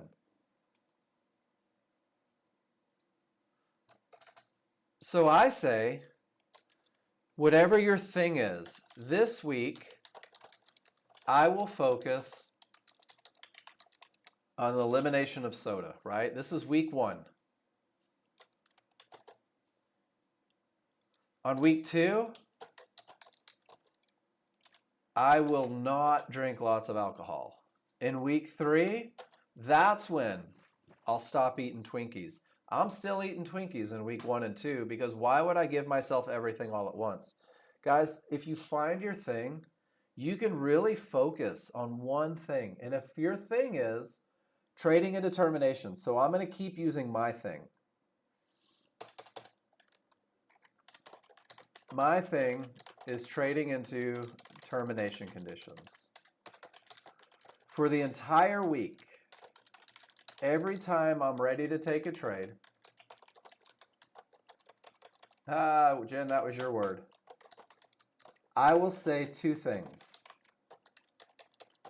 out loud for the world to hear. Did price reach an area? Are my triggers not through? And guys, this is what John Novak had me do when trading in determination conditions was my thing. He goes, Mark, every time you want to take a trade, before you pull the trigger, ask if price reached a line and look at where your triggers are. He goes, and what's going to happen is you're going to focus on the one thing that seems to be taking away your advantages. Because I might win a high probability trend trade, win another high probability trend trade, and then trade into a line, and then trade into a line. And if I could just eliminate the mistakes, I get to enjoy the profit. So we're going to blend a little psychology into what we're doing, guys. But if you can't identify what your thing is yet, posting in the room will get you to the point to where you can. Posting in the room repeatedly, showing me what you see, telling me what you think.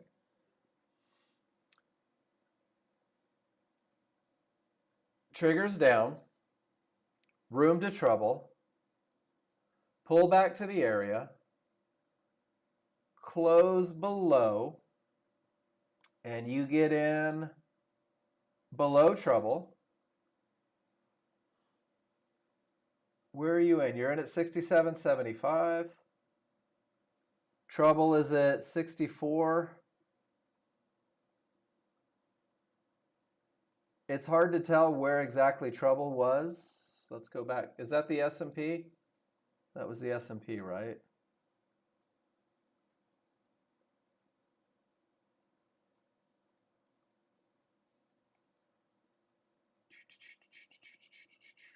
Man, they're just having fun today.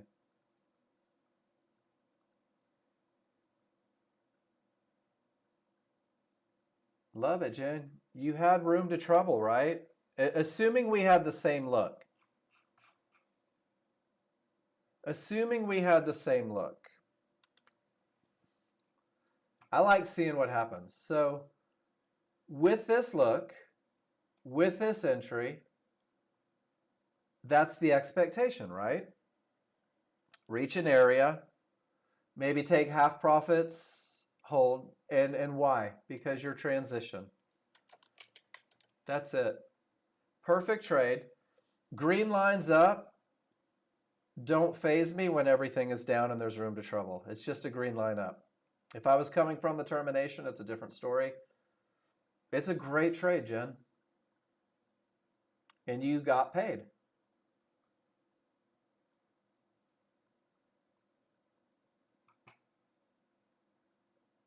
But you just didn't let it. Did it get you break even? Why did you get stopped out?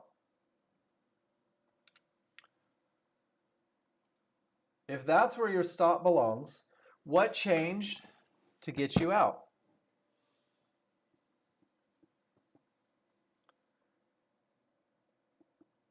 Okay, you had a $100 stop loss and they hit it because they know about it. Because they know about it. So it goes back to expectations. If I take this entry, I expect them with this look to get to trouble. And I gotta relax. Gotta learn to relax. It's a beautiful trade. I'm sorry you got stopped out. That's what John Novak would call deep frying the golden goose. Gotta relax. So Jen, don't even answer, please. I don't know if you're on simulation or not. Imagine for a moment that you took this same trade 25 times on simulation. And every time you took this trade, I want to go through this because I think this is important for everybody, not just you, Jen. This is everybody's lesson. My triggers are down. I have room to trouble. Go find that trend trade. Does that make sense? That's the easy part. I'm in transition. If I hit an area, I will manage, or at least be prepared to manage. Is everybody with me so far? HVAs are not areas. Guys, if whatever you hit can't initiate a trend trade, it's not an area. Especially when everything is going down. And I think that this is one of the hardest things about trading. Because once I'm in this trade, my brain starts scrambling. What if I lose? What if it? What if? What if? Guys, you got to let these play out on simulator. You've got to let these play out. You're working with no basis for management. You're only using emotion, right? It bounced off triggers. Jen, if you go back and look at 100 trades exactly like this, there's probably going to be a bounce off the triggers. Almost every trade you take into large triggers against you is probably going to bounce. At least a little bit. And then look what it did. So here we go, building up the mental.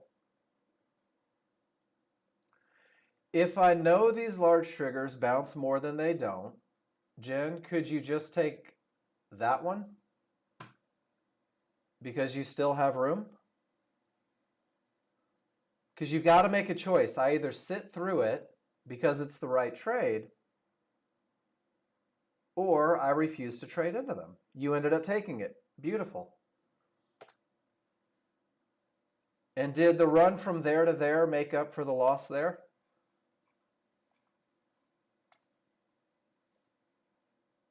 Let's see. So you lost 2 points here, and you made 3 points here, 2.5 points here. So you made 20 bucks, and that's okay. That's okay. So Jim, the difference is between 20 bucks and about 120 bucks. It's a big difference. But it did everything. Creating expectations for the trades, where the market is likely to go. Did it ever close above the small triggers? Never did, right? Did it break above the zone that's most likely to hold? It didn't. It danced, but it couldn't. Being in the moment, being aware, creating those expectations. And Jen, yours is an example for everybody, not just for you. But what you're doing is what everybody does. Momentum, potential to break. Whoa, what's up with the entry, Sergio? That's new. That's new. Just jumped in at the bottom. Turned into the perfect trend trade. You make a couple ticks, and then you get into the right trade. Let's see if we can giddy up. Nice. Guys, I like this. Sergio, if your momentum trade fails, it very often becomes a trend trade if the rules are met. Nice job. The Ninja Trader demo is up. Does anyone have a link for the details of subscription options? Go to the Ninja Trader site, Apex. They'll have all the answers. So Ninja Trader's a brokerage. So just go to their site. It'll have everything that you need to set up a permanent account. And if you have a different email address, allegedly, you could just re-sign for a new demo with that. Allegedly. Not that I support that, but allegedly. Good stuff.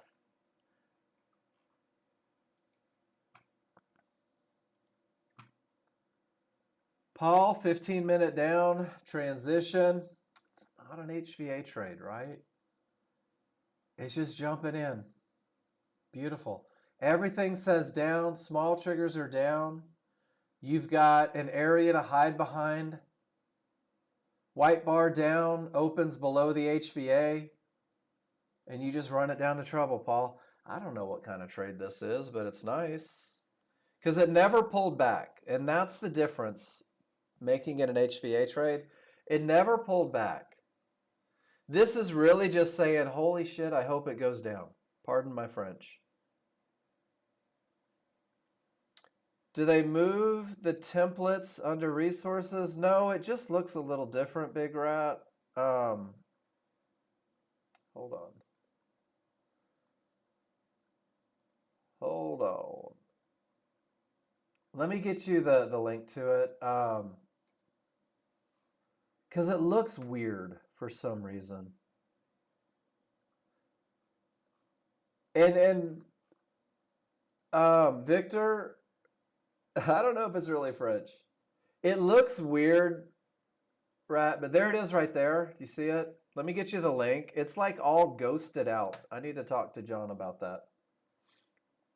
But there's the resources, all the templates, all that good stuff for you. But that's one of those things, right? So the HVA, well, the HVA trade, it's okay, Paul. The HVA trade has a lot of things. The HVA trade, whoops, I lost your picture, sorry.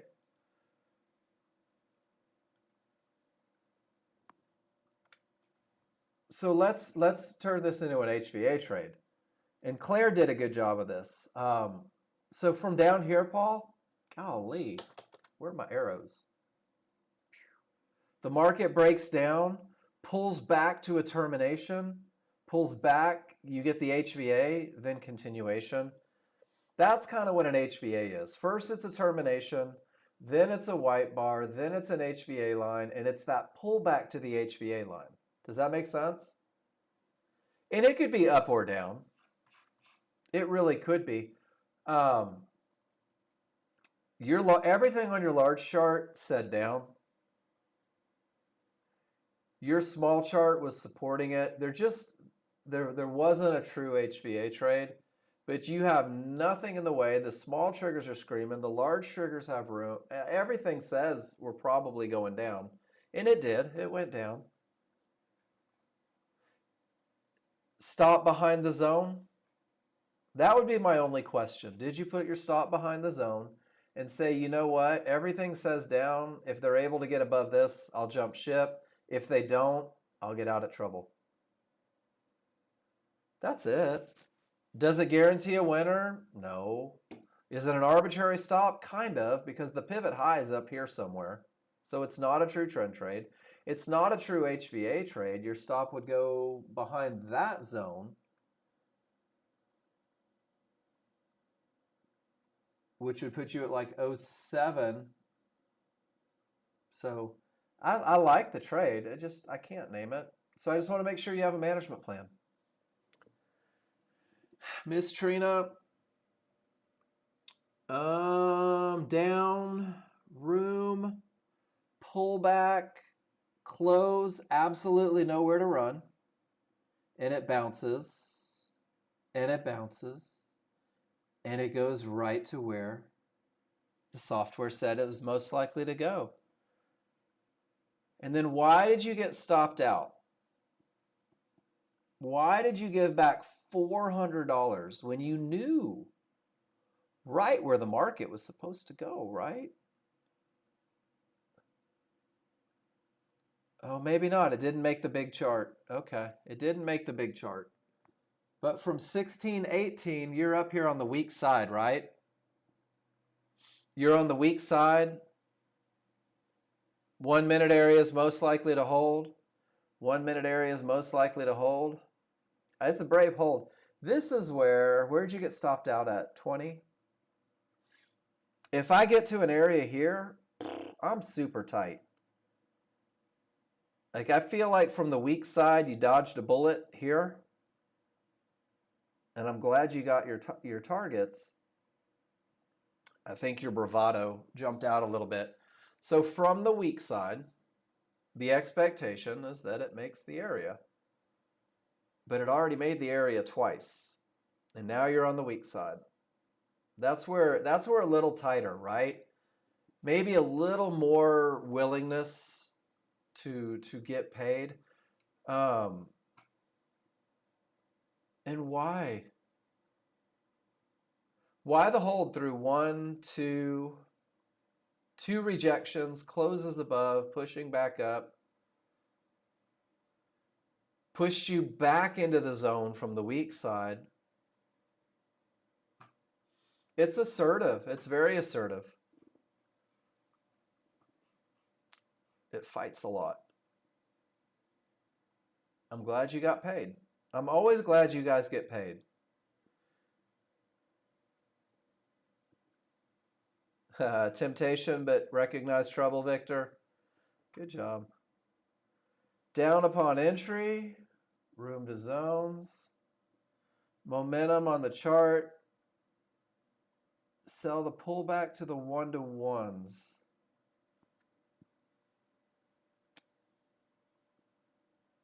Oh, to these 1-to-1s.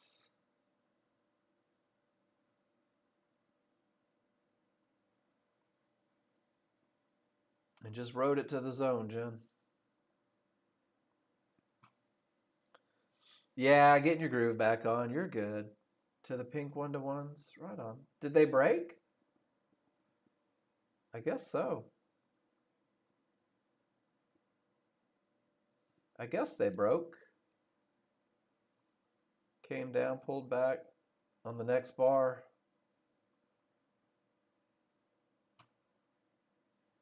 All right.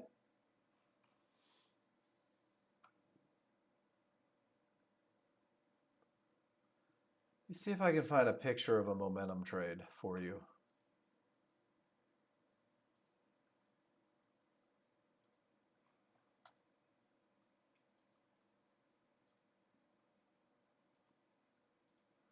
So typically, on a momentum trade, there is a break and then there is a pullback. You kind of got this one right here, which is cool. You know what you wanted to hold. Stop behind the pink 1-to-1s in case it didn't. Great trade, Jim.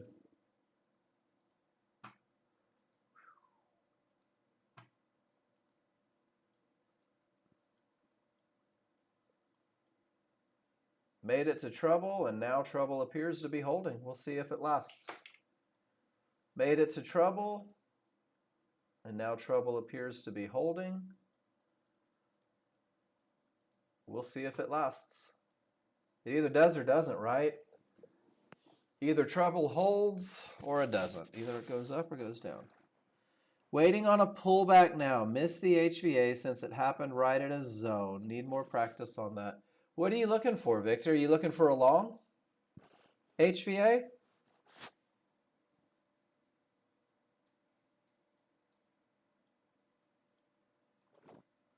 You're looking for a short. Okay.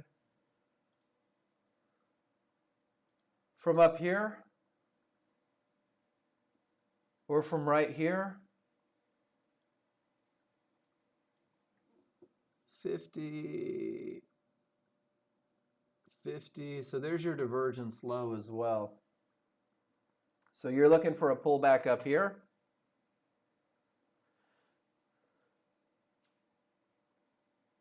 Okay, I like it. Triggers down. Let's make sure we can define where large chart trouble is. So if I get a pullback, there's large chart trouble. There's large chart trouble. There's the other side of large chart trouble. Man.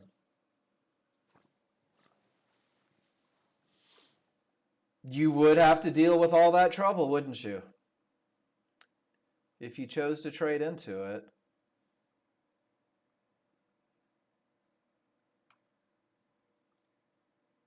That's okay. Guys, you can do whatever you want. You can do whatever you want.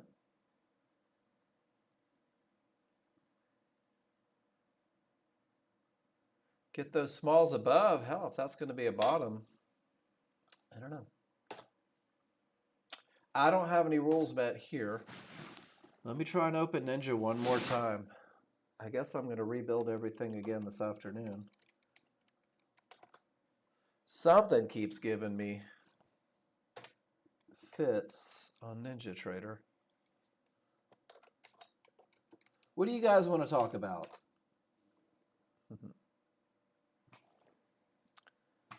Just Ninja Trader.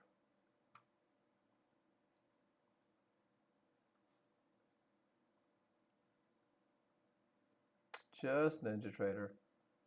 Any of you guys go long with the smalls above, white bar up, open above, from a termination. It's aggressive. It's counter trend, right?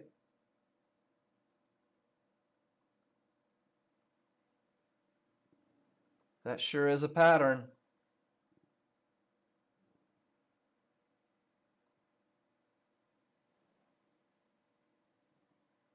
Man, Phil, it makes all the difference in the world. Um, there is sunshine here. Oh, nice. You know, my wife's in Georgia right now. She flew home over the weekend because it was going to be nothing but rain.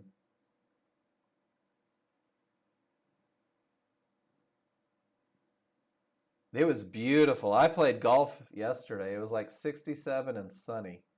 It was gorgeous. Absolutely gorgeous.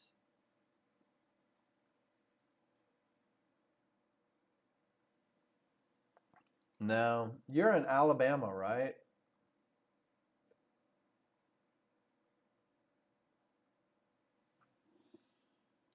They do. I got a bunch of steel in my back, and it gets cold. Paul, same trade. Oh, we saw that one. We saw that one. How do I show the HVA and the yellow lines next to the price on the 13.2 chart? Um, when you say the HVA and the yellow lines, I'm not sure which yellow lines you are referring to.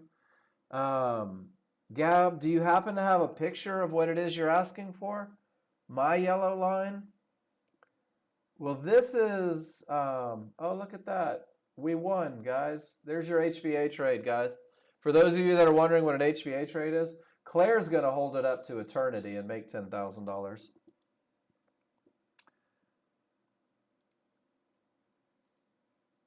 Gab, I want to make sure you get the answer. How do I show? So the HVA and yellow lines next to the price on the 13.2. What market, Gab? Maybe that'll help me a little bit. What market are you looking at? No worries. I'm sure we can come up with answers. I just want to make sure I get you the right answer. I want to make sure I get you the right answer.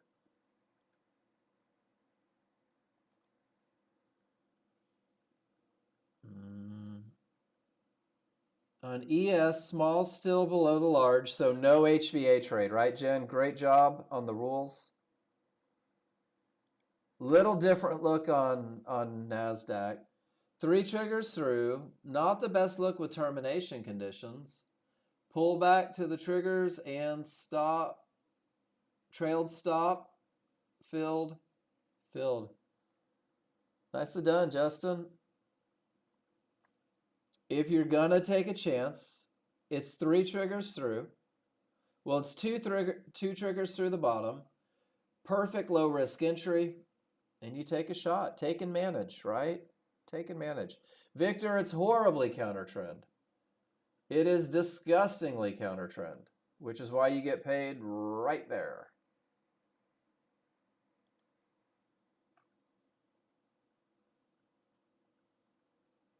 Down, transition. I'm not sure what SD is. Smalls down? Maybe, Claire? Odds favorable momentum. This is your momentum trade right here. Breakthrough, snap back. And it looks like you just caught the momentum trade and rode it all the way down to trouble. Nicely done, Claire. It's hard to see with these in the way, but odds favorable, everything down, break, snap back to the zone. That's your textbook momentum trade. And it looks like you caught it perfectly. Stop behind, and it does everything you would expect a momentum trade to do, or at least hope that it would do. Nicely done, Claire. So here's the other hard part. How many shots at it being a bottom are you willing to take? I'm good with one. All right, Gab. So couple things. Are you with me in here? Let's make sure that we get you answers. Market flow is not on your Renko bars. So you're never going to get the HVA lines on your large chart unless you turn your large chart into a range chart, which makes it no longer a 13.2. So HVA lines, let me build one real quick. Yellow lines, right there. Oh, the reversal bar marker. Got you. Got you, got you. So what that is, that's your reversal bar marker. Right click and go to indicators for me. We'll do it together real quick.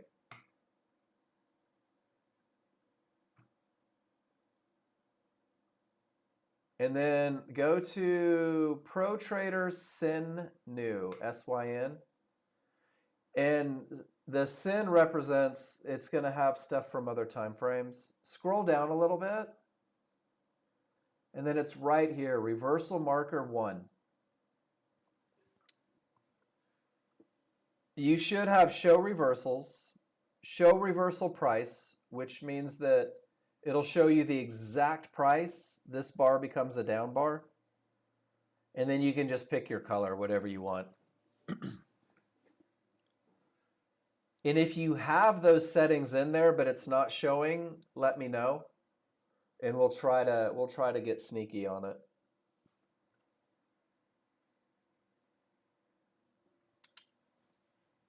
Whoops. Let me take a picture that is not. Okay, but it's not showing up. So let's do this real quick.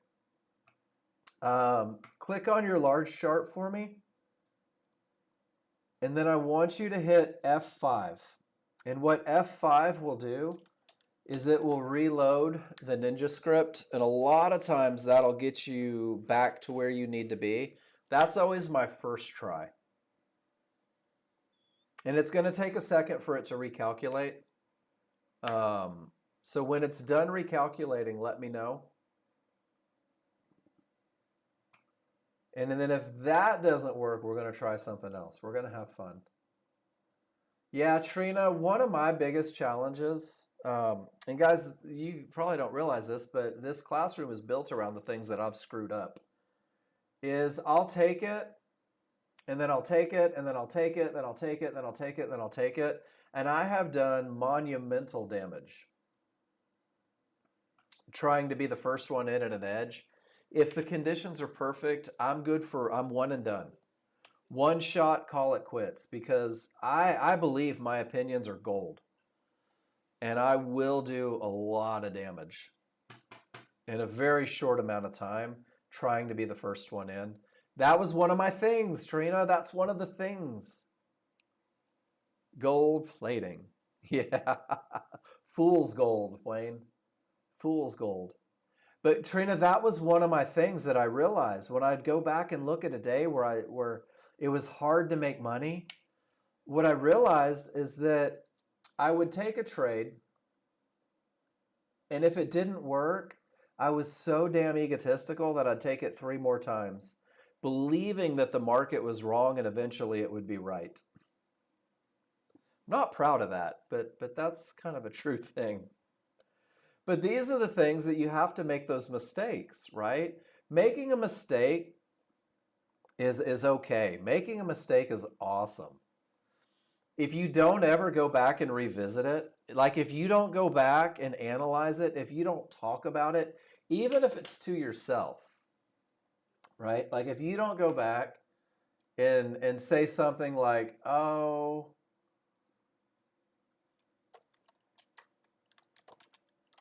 I'm trading long now below the zone I was hoping would hold. Has anyone else done that? Where you get so excited about the HVA trade that you don't bother looking over here and realize that the market's not even trading from the area you thought you were trading from.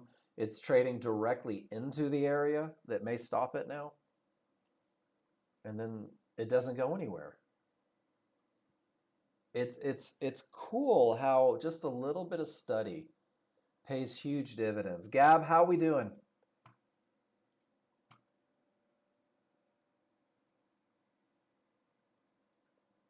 Still no reversal line. All right, you want to try something else? I'm going to give you two options now. The first option is we just try to build a brand new chart and see if it shows up on the new chart, and then we'll delete the old one. The second option is you can go to Jason and he'll fix it faster than either of us ever could. But if you want to learn how to build a chart, man, this is a great tool to have. I'm happy to do it here in the room.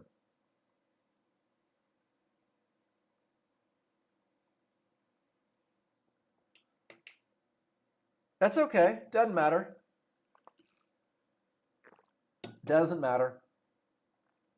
So you want to build a chart with me? This is fun, guys. This is what the room is for. Like, it doesn't have to be, hey, here's my trade. It can be anything. Mark, I need help. Let's fix it. All right, so you should be looking at your NinjaTrader, what do they call this? Shoot, I just totally brain farted. This thing. Home base control center. My goodness. Thank you, Gab. Go to new and click, and then go to chart. And now this is just going to build it up. And this is cool. This is a great skill to have. So what market, Gab? You cool if I do crude oil because it loads the fastest? But just pick whichever market you need, whether it's the S&P, crude oil, NASDAQ, whatever. So you pick your instrument. And once you have your instrument picked, it gives you all your options here. And you want the big chart, right? So the next thing to do is go to the template, and it's going to tell the software what indicators to put on there. And we're going to go to 13.2, Nexgen 13.2 Renko bar chart. I believe it's going to be your second option there. Click on it, 13.2. And now I'm going to click tick replay because I want synthetic fibs on there. I want to make sure that I have all the information.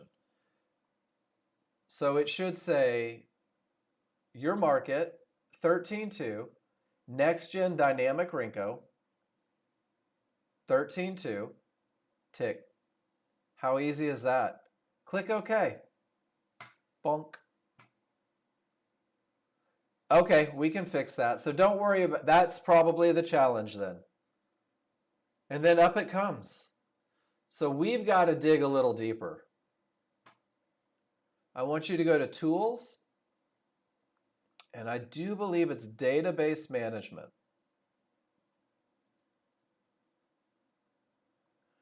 Let me see if that's the one. I don't think that's the one. This is why I'm not in tech. Tools,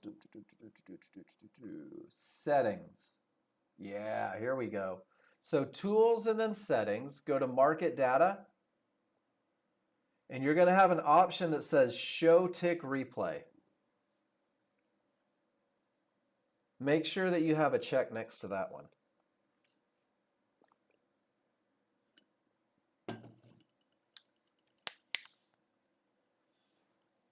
Awesome. Awesome as my voice cracks. So now let's actually, you know what? Now just go back to your large chart and hit that. Do that F5 again for me. And that may fix what ails you. Because in order for your synthetic stuff to come up, you need that tick replay. And if you didn't have that option, it was probably missing some stuff. So click on it and just type and hit F5 again. And see if that brings it up. And if not, then we'll rebuild again. Guys, I am the worst tech guy in the world, but I've gone through all of this enough. A lot of times I can talk you through some stuff. All right, Cindy, triggers cross down, trading into a divergence low. Pull back to the area inside of triggers. Just pushed higher, got you. It happens. No room to go. Pushed higher, got you. Dang it, Cindy. No triggers through, problematic. No triggers through, problematic. Small triggers start to break through. You get to the other side of trouble. I'll be darned. That's when it becomes easy. There's a good lesson there. Wouldn't you agree?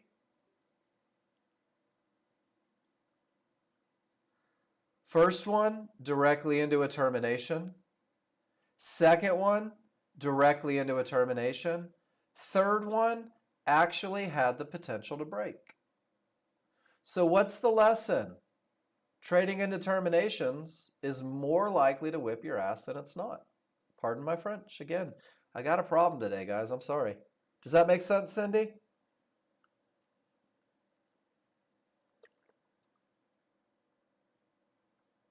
No triggers through difficult. No triggers through difficult. Once you throw the potential in there, it gets easier. And it's what you don't do when it's not right that lets you keep all of these profits. Great stuff, Miss Cindy. Telling you guys, how much are we seeing it today? Trading into trouble. HVA lines higher than prior bar. Quick run 450. Perfect execution, Victor. First, it's a termination condition on the large chart. Has to be a termination condition on the large chart. They were mine too, K-Dog. K-Dog said termination conditions are your kryptonite. Is it learning them or following them? You said the rules. I learned the rules. My problem was following them. Yeah, me too. How do you want the John Novak solution to fixing it? Everything's working now, Gab? Awesome. Welcome to Nexgen. This is what we do. K-Dog gets so tired of losing money in determination conditions that you stop. That's what John Novak told me. He goes, when are you going to get so sick of losing money doing the same damn thing that you stop doing it? Great trade, Victor. But there's things that are important on this one. Can we talk about it? This wasn't you. Who was this? Oh, this was Paul. I'm sorry, Paul. That right there, Paul, that's the money phrase. If I'm going counter trend, don't care, don't care, don't care. It's got to be not clear. It has to be a termination. I'm sorry, Paul.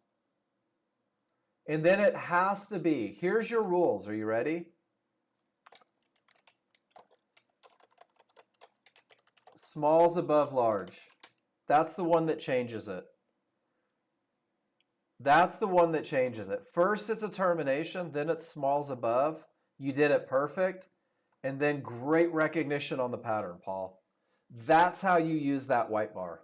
Perfect. Absolutely perfect.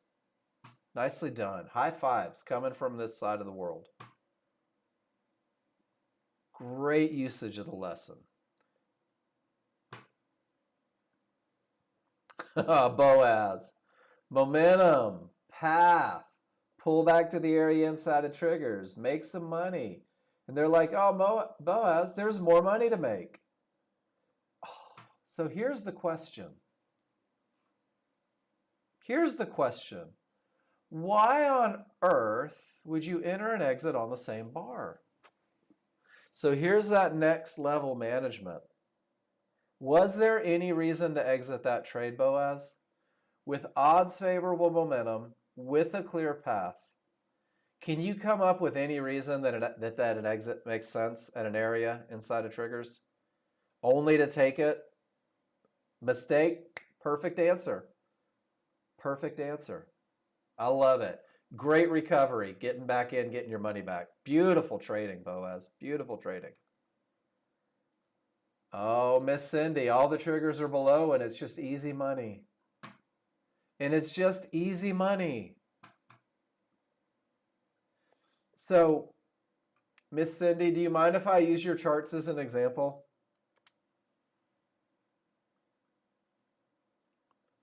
Of how people study? I'm going to. I hope you don't mind. But I think this is This is one of the things that we don't do.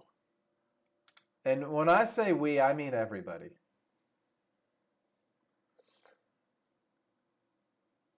All right, Miss Cindy. Bum, bum, bum, bum, bum.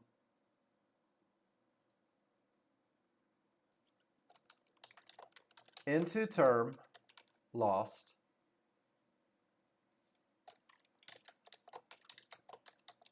Into term, lost.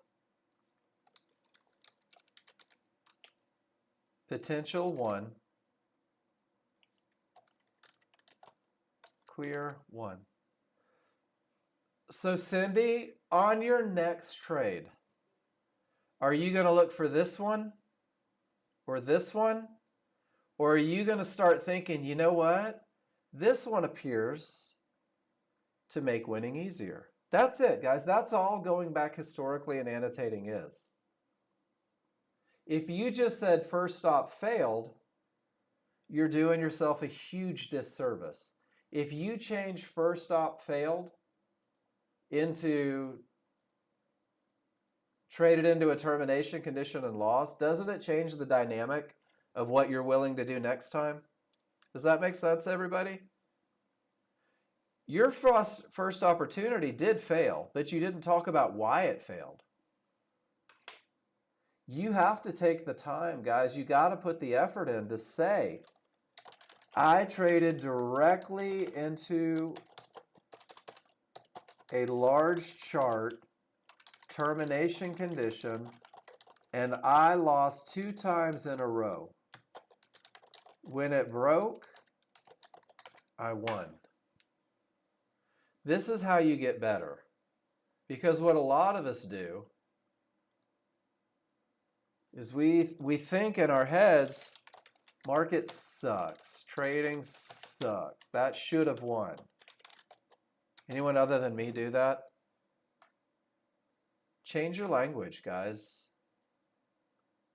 Accept that you will make mistakes. Accept that bad things happen to good people. But identify it and then start to commit not to do it again. And Cindy, I don't know what you lost in those 2 opportunities that failed, but wouldn't it have been amazing to not lose that money and just keep the money from the right trades, from the higher probability trades? I think yes. I do. I do. All right. Transition. Week. Room to targets. Doesn't go, does it? Just didn't go, Trina. It had already been where it was going. You gave it the best shot. It didn't work. One of the things that I may say in this particular instance, and let me know what you think about this, just as I start to get into my management thoughts, if it's already been where the target is, no, not why try again. If it's already been to the termination condition, gave me odds favorable momentum up, I'll take a shot. But do you notice how it gets back above the smalls? The smalls start to roll. The large never roll with the trade. Do you see how your small chart just said, Trina, yeah, we're not going, mama. Not happening. I might take a lower loss exit because here it keeps pushing up. My small triggers have rolled up. I'll take the next entry. But this is where you can really get in the moment. You can say, I'm on the weak side. It's already been there. I'm giving it the best shot. And you did. You gave it the best shot. And it just told me, nope, we don't want to do it.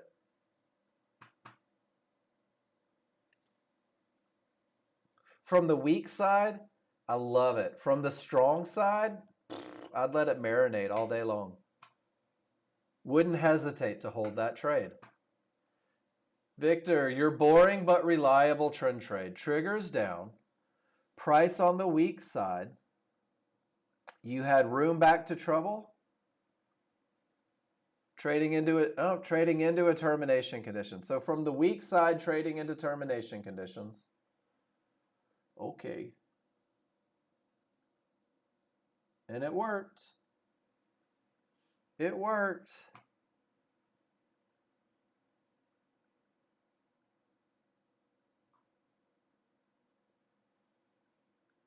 What's interesting, Victor, did I miss your post that showed me this one where you traded into termination conditions and lost? Did I miss that one?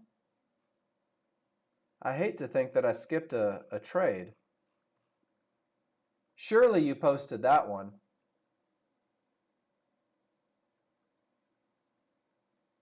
You didn't, Victor. This is me being a smartass. It's fun to post the winners, right? Look how big. It's fun to post the winners. That's the one.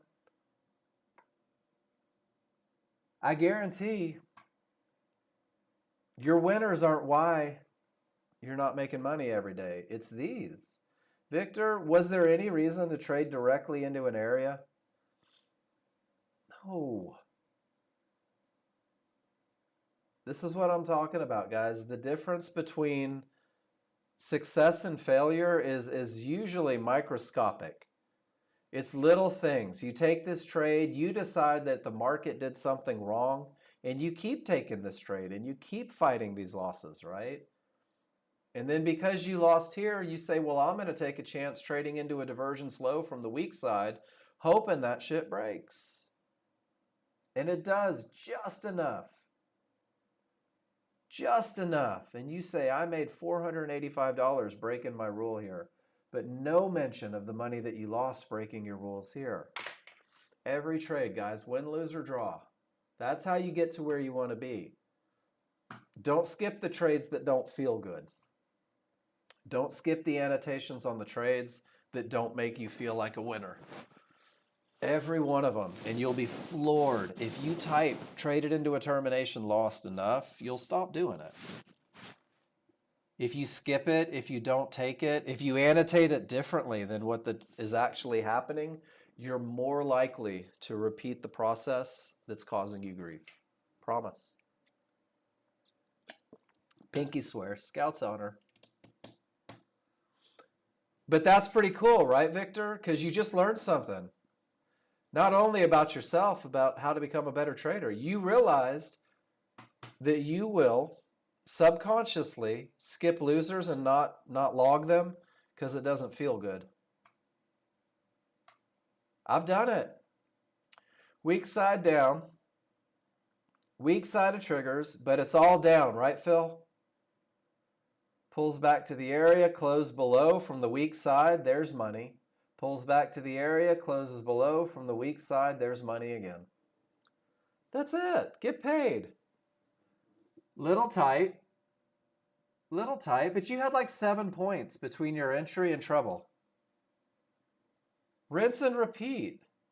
Did you know that on a 4 lot, you guys want to see something cool?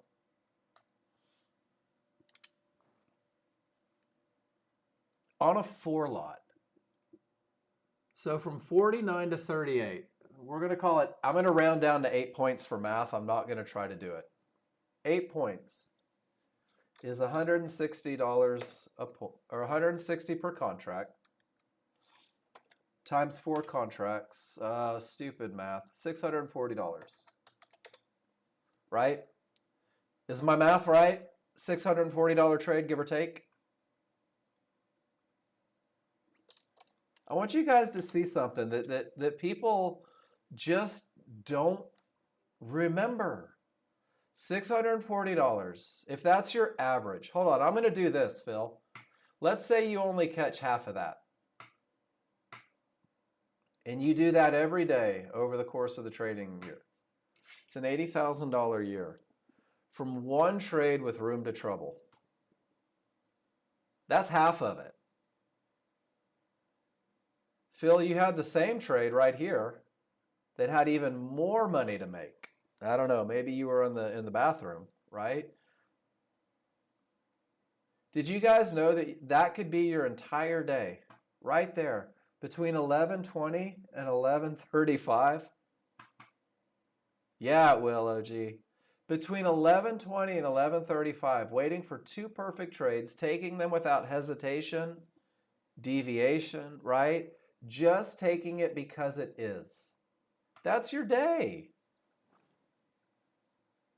That's your day.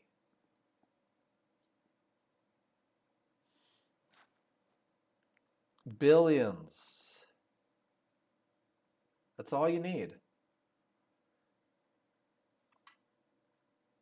You guys want to see something else cool? So, Phil, that $640 trade, Nexgen Pro Trader funding, you're comfortable, you're confident, you can copy up to 5 accounts, becomes a $3,200 trade. That one move.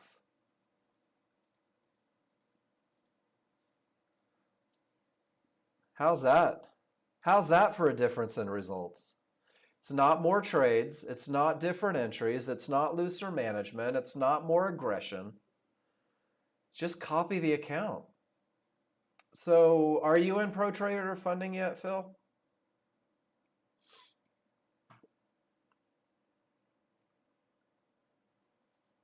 Let me see. You guys are in it. I think I still I don't have any accounts, so um,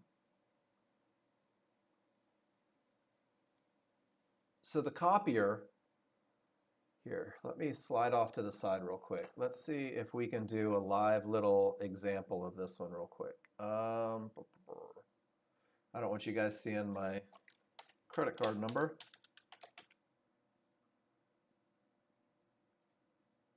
Make sure my code still works.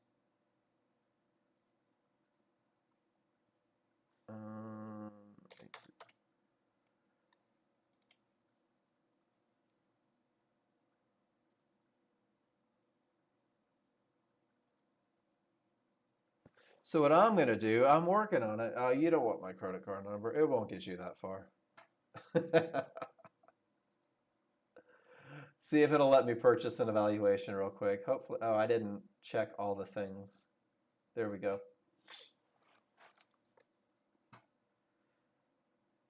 It'll get you far enough to piss me off. Da-da-da. All right, return to my accounts. So I'm going to buy one more real quick. I'm going to buy 2 accounts. One of the perks of being me is I have a code. I can get as many accounts as I want for free.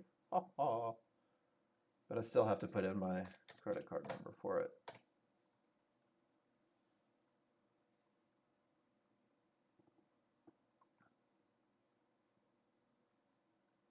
All right.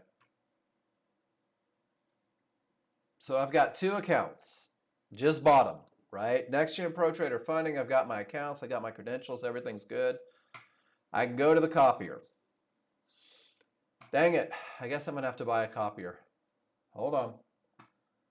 And I don't have a code for this one. So I'll make them refund me.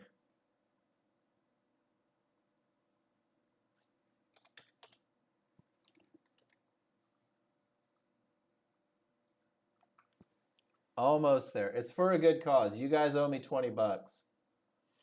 There we go. Now I've got a copier. I've got a monthly subscription on the copier. So I go to my trading accounts, right? I got 2 of them. Life is good. I go to my copier. And now I've got my account names. So I'm going to select my leader account. I'll use my $100,000 account. So account here, I've got it in there, 50,000, or that's my leader. This is my second account, my follower account. My allocation will be 1-to-1, which means every time I take a trade in my leader account, it's going to take a trade in my follower account. So I hit save, allocation saved successfully. So now I go to trading view, boom, boom, boom, and man, I don't know why everybody doesn't do this. Let me log into AMP.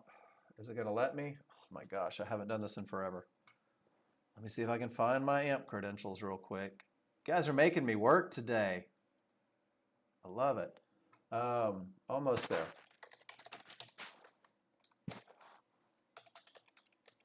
So if you're solid with your plan, guys, and it's time to really start bouncing stuff and making what you feel you deserve. Whoops.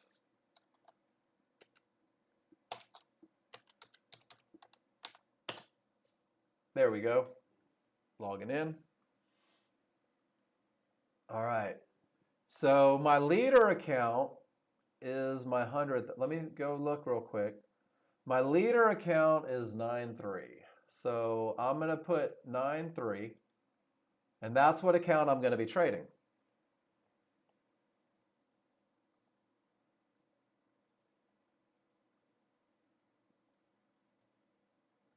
And let me at least go with the direction, right? So if I go short in my leader account,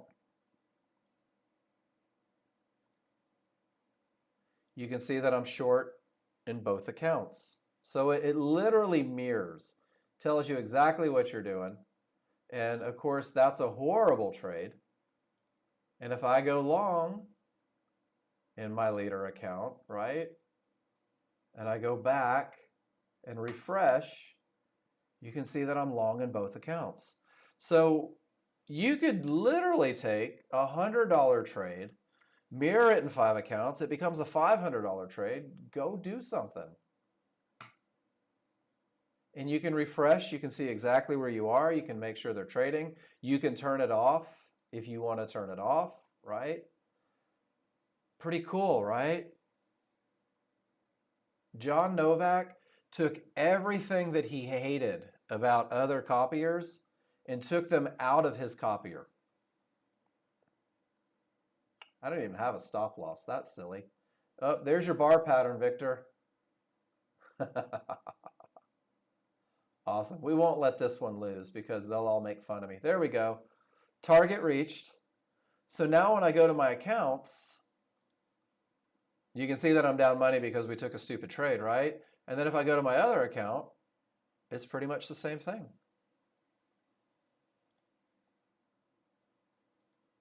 So that's one of the options for all of you is take the right trades, right? And you can turn that 640 into 3 grand. And guys, that is the easiest way to do it. It's not more trades, it's not more entries, it's not more assertive, more aggressive. It's literally just taking the right trades and use a little bit of compounding. But if you don't trust the trade you're in to be the right trade, you are going to absolutely crap yourself, which is no fun. It's messy, it's stinky, it's hard to make friends like that. So pretty cool, right? We haven't done a lot of trading today, guys. Not a lot of live reads. Momentum is amazing. It's only the potential to break. Divergence on the potential to break is a killer. And there's just nothing to do there, which means that I'm doing absolutely nothing. My triggers are down. I'm on the weak side. I've got 20 seconds, 19 seconds. Well, my zone's just shifted, so now I don't have any room whatsoever. But that would have been a trend trade down. If it would have produced, that would have been the one. Now there's nowhere to go. The zones just saved my life. Thanks, zones.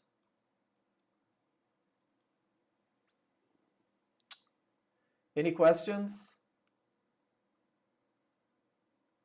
No room to trouble. Trouble could break. Did you guys know that? Trouble could, in fact, break. But if I don't have at least $100, I don't want it. So, guys, I don't even know. What's Nexgen Pro Trader Funding doing this week? They don't tell me. They just tell me to teach you guys how to read indicators. 65% off all evaluations. 100% of your activation fee credited to your account after you pass and go semi-live. That's a pretty good deal. 1-day pass, no daily loss limits, closed trade drawdown, not trailing drawdown. Why are you not with us? 30 years teaching people, almost 30 years teaching people to day trade. Did you guys know that the KISS plan that I give you is designed to help you guys beat the evaluation? There it is, in at 49, trading into trouble, right, Phil? Trading directly into nastiness. So you manage aggressively. Keeps the winner a winner. I see you using trend lines there. Paul, you've done 3 trades today, 1 loss, 2 winners, 660. That's a great day. Did they all fit rules? Same trade? How not getting greedy help? Yeah, get paid. To turn off trend lines, Wayne, you go to Dynamics Pro, I believe. Go to Settings. And it's this right here, Chart Patterns. There's Channels right there. Uncheck it. That'll take the trend lines off. Chart Settings, Channels. Does a close below qualify? We've got way too much time. You're welcome. But wouldn't a close below the triggers here constitute a trade? 44, well, it's pretty tight. But it's triggers down. It's weak side of the triggers. Damn it. They keep reminding us about it, but that would have been it. That's all it is, guys. It's rinse and repeat. So,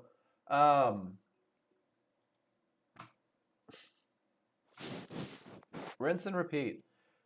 Go identify your thing today. That's your homework. Did anybody? Oh, here's a question. I'm going to show you guys how people that want to be rich day trading hate to do work.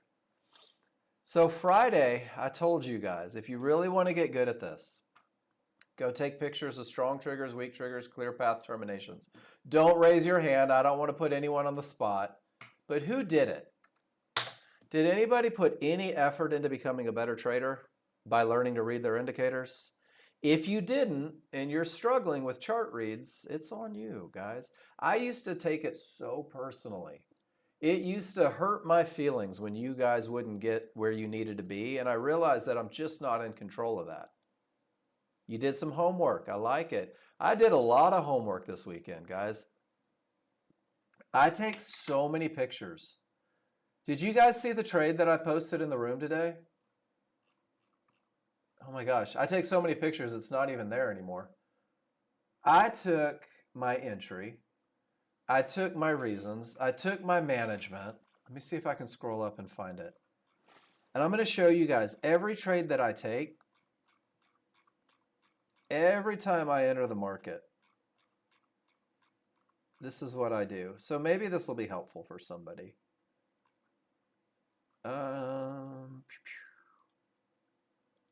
First trade, down, weak, room, close below.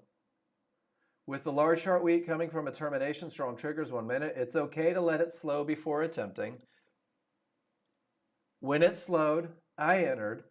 I was a little bit late. Took a picture of my entry. At this point, since it's getting tight, since it was transition, if they get above that zone, it's not my trade anymore. I don't want to be in it anymore. That's my management thought. And then the zone forms and I have to make a choice. Do I exit because now I don't have any room from the weak side of triggers, or do I just hope that it works? And guys, I exited. And sure enough, missing a tick or two was way better than hoping stuff breaks when the rules aren't met. You video the session, screencast, rewatch. Do you talk to them, Phil? Do you talk to the videos that you make? Like as you go through it and you're trading? One of the things that John told me to do a long time ago, he's like, if you have time or you're available, every time you take a trade, record it and listen to yourself talk. He goes, you will be floored at what you try to talk yourself into and how you rationalize bad trades. He was right. He was right. So we're going to end class right out of my nostrils. We're going to end class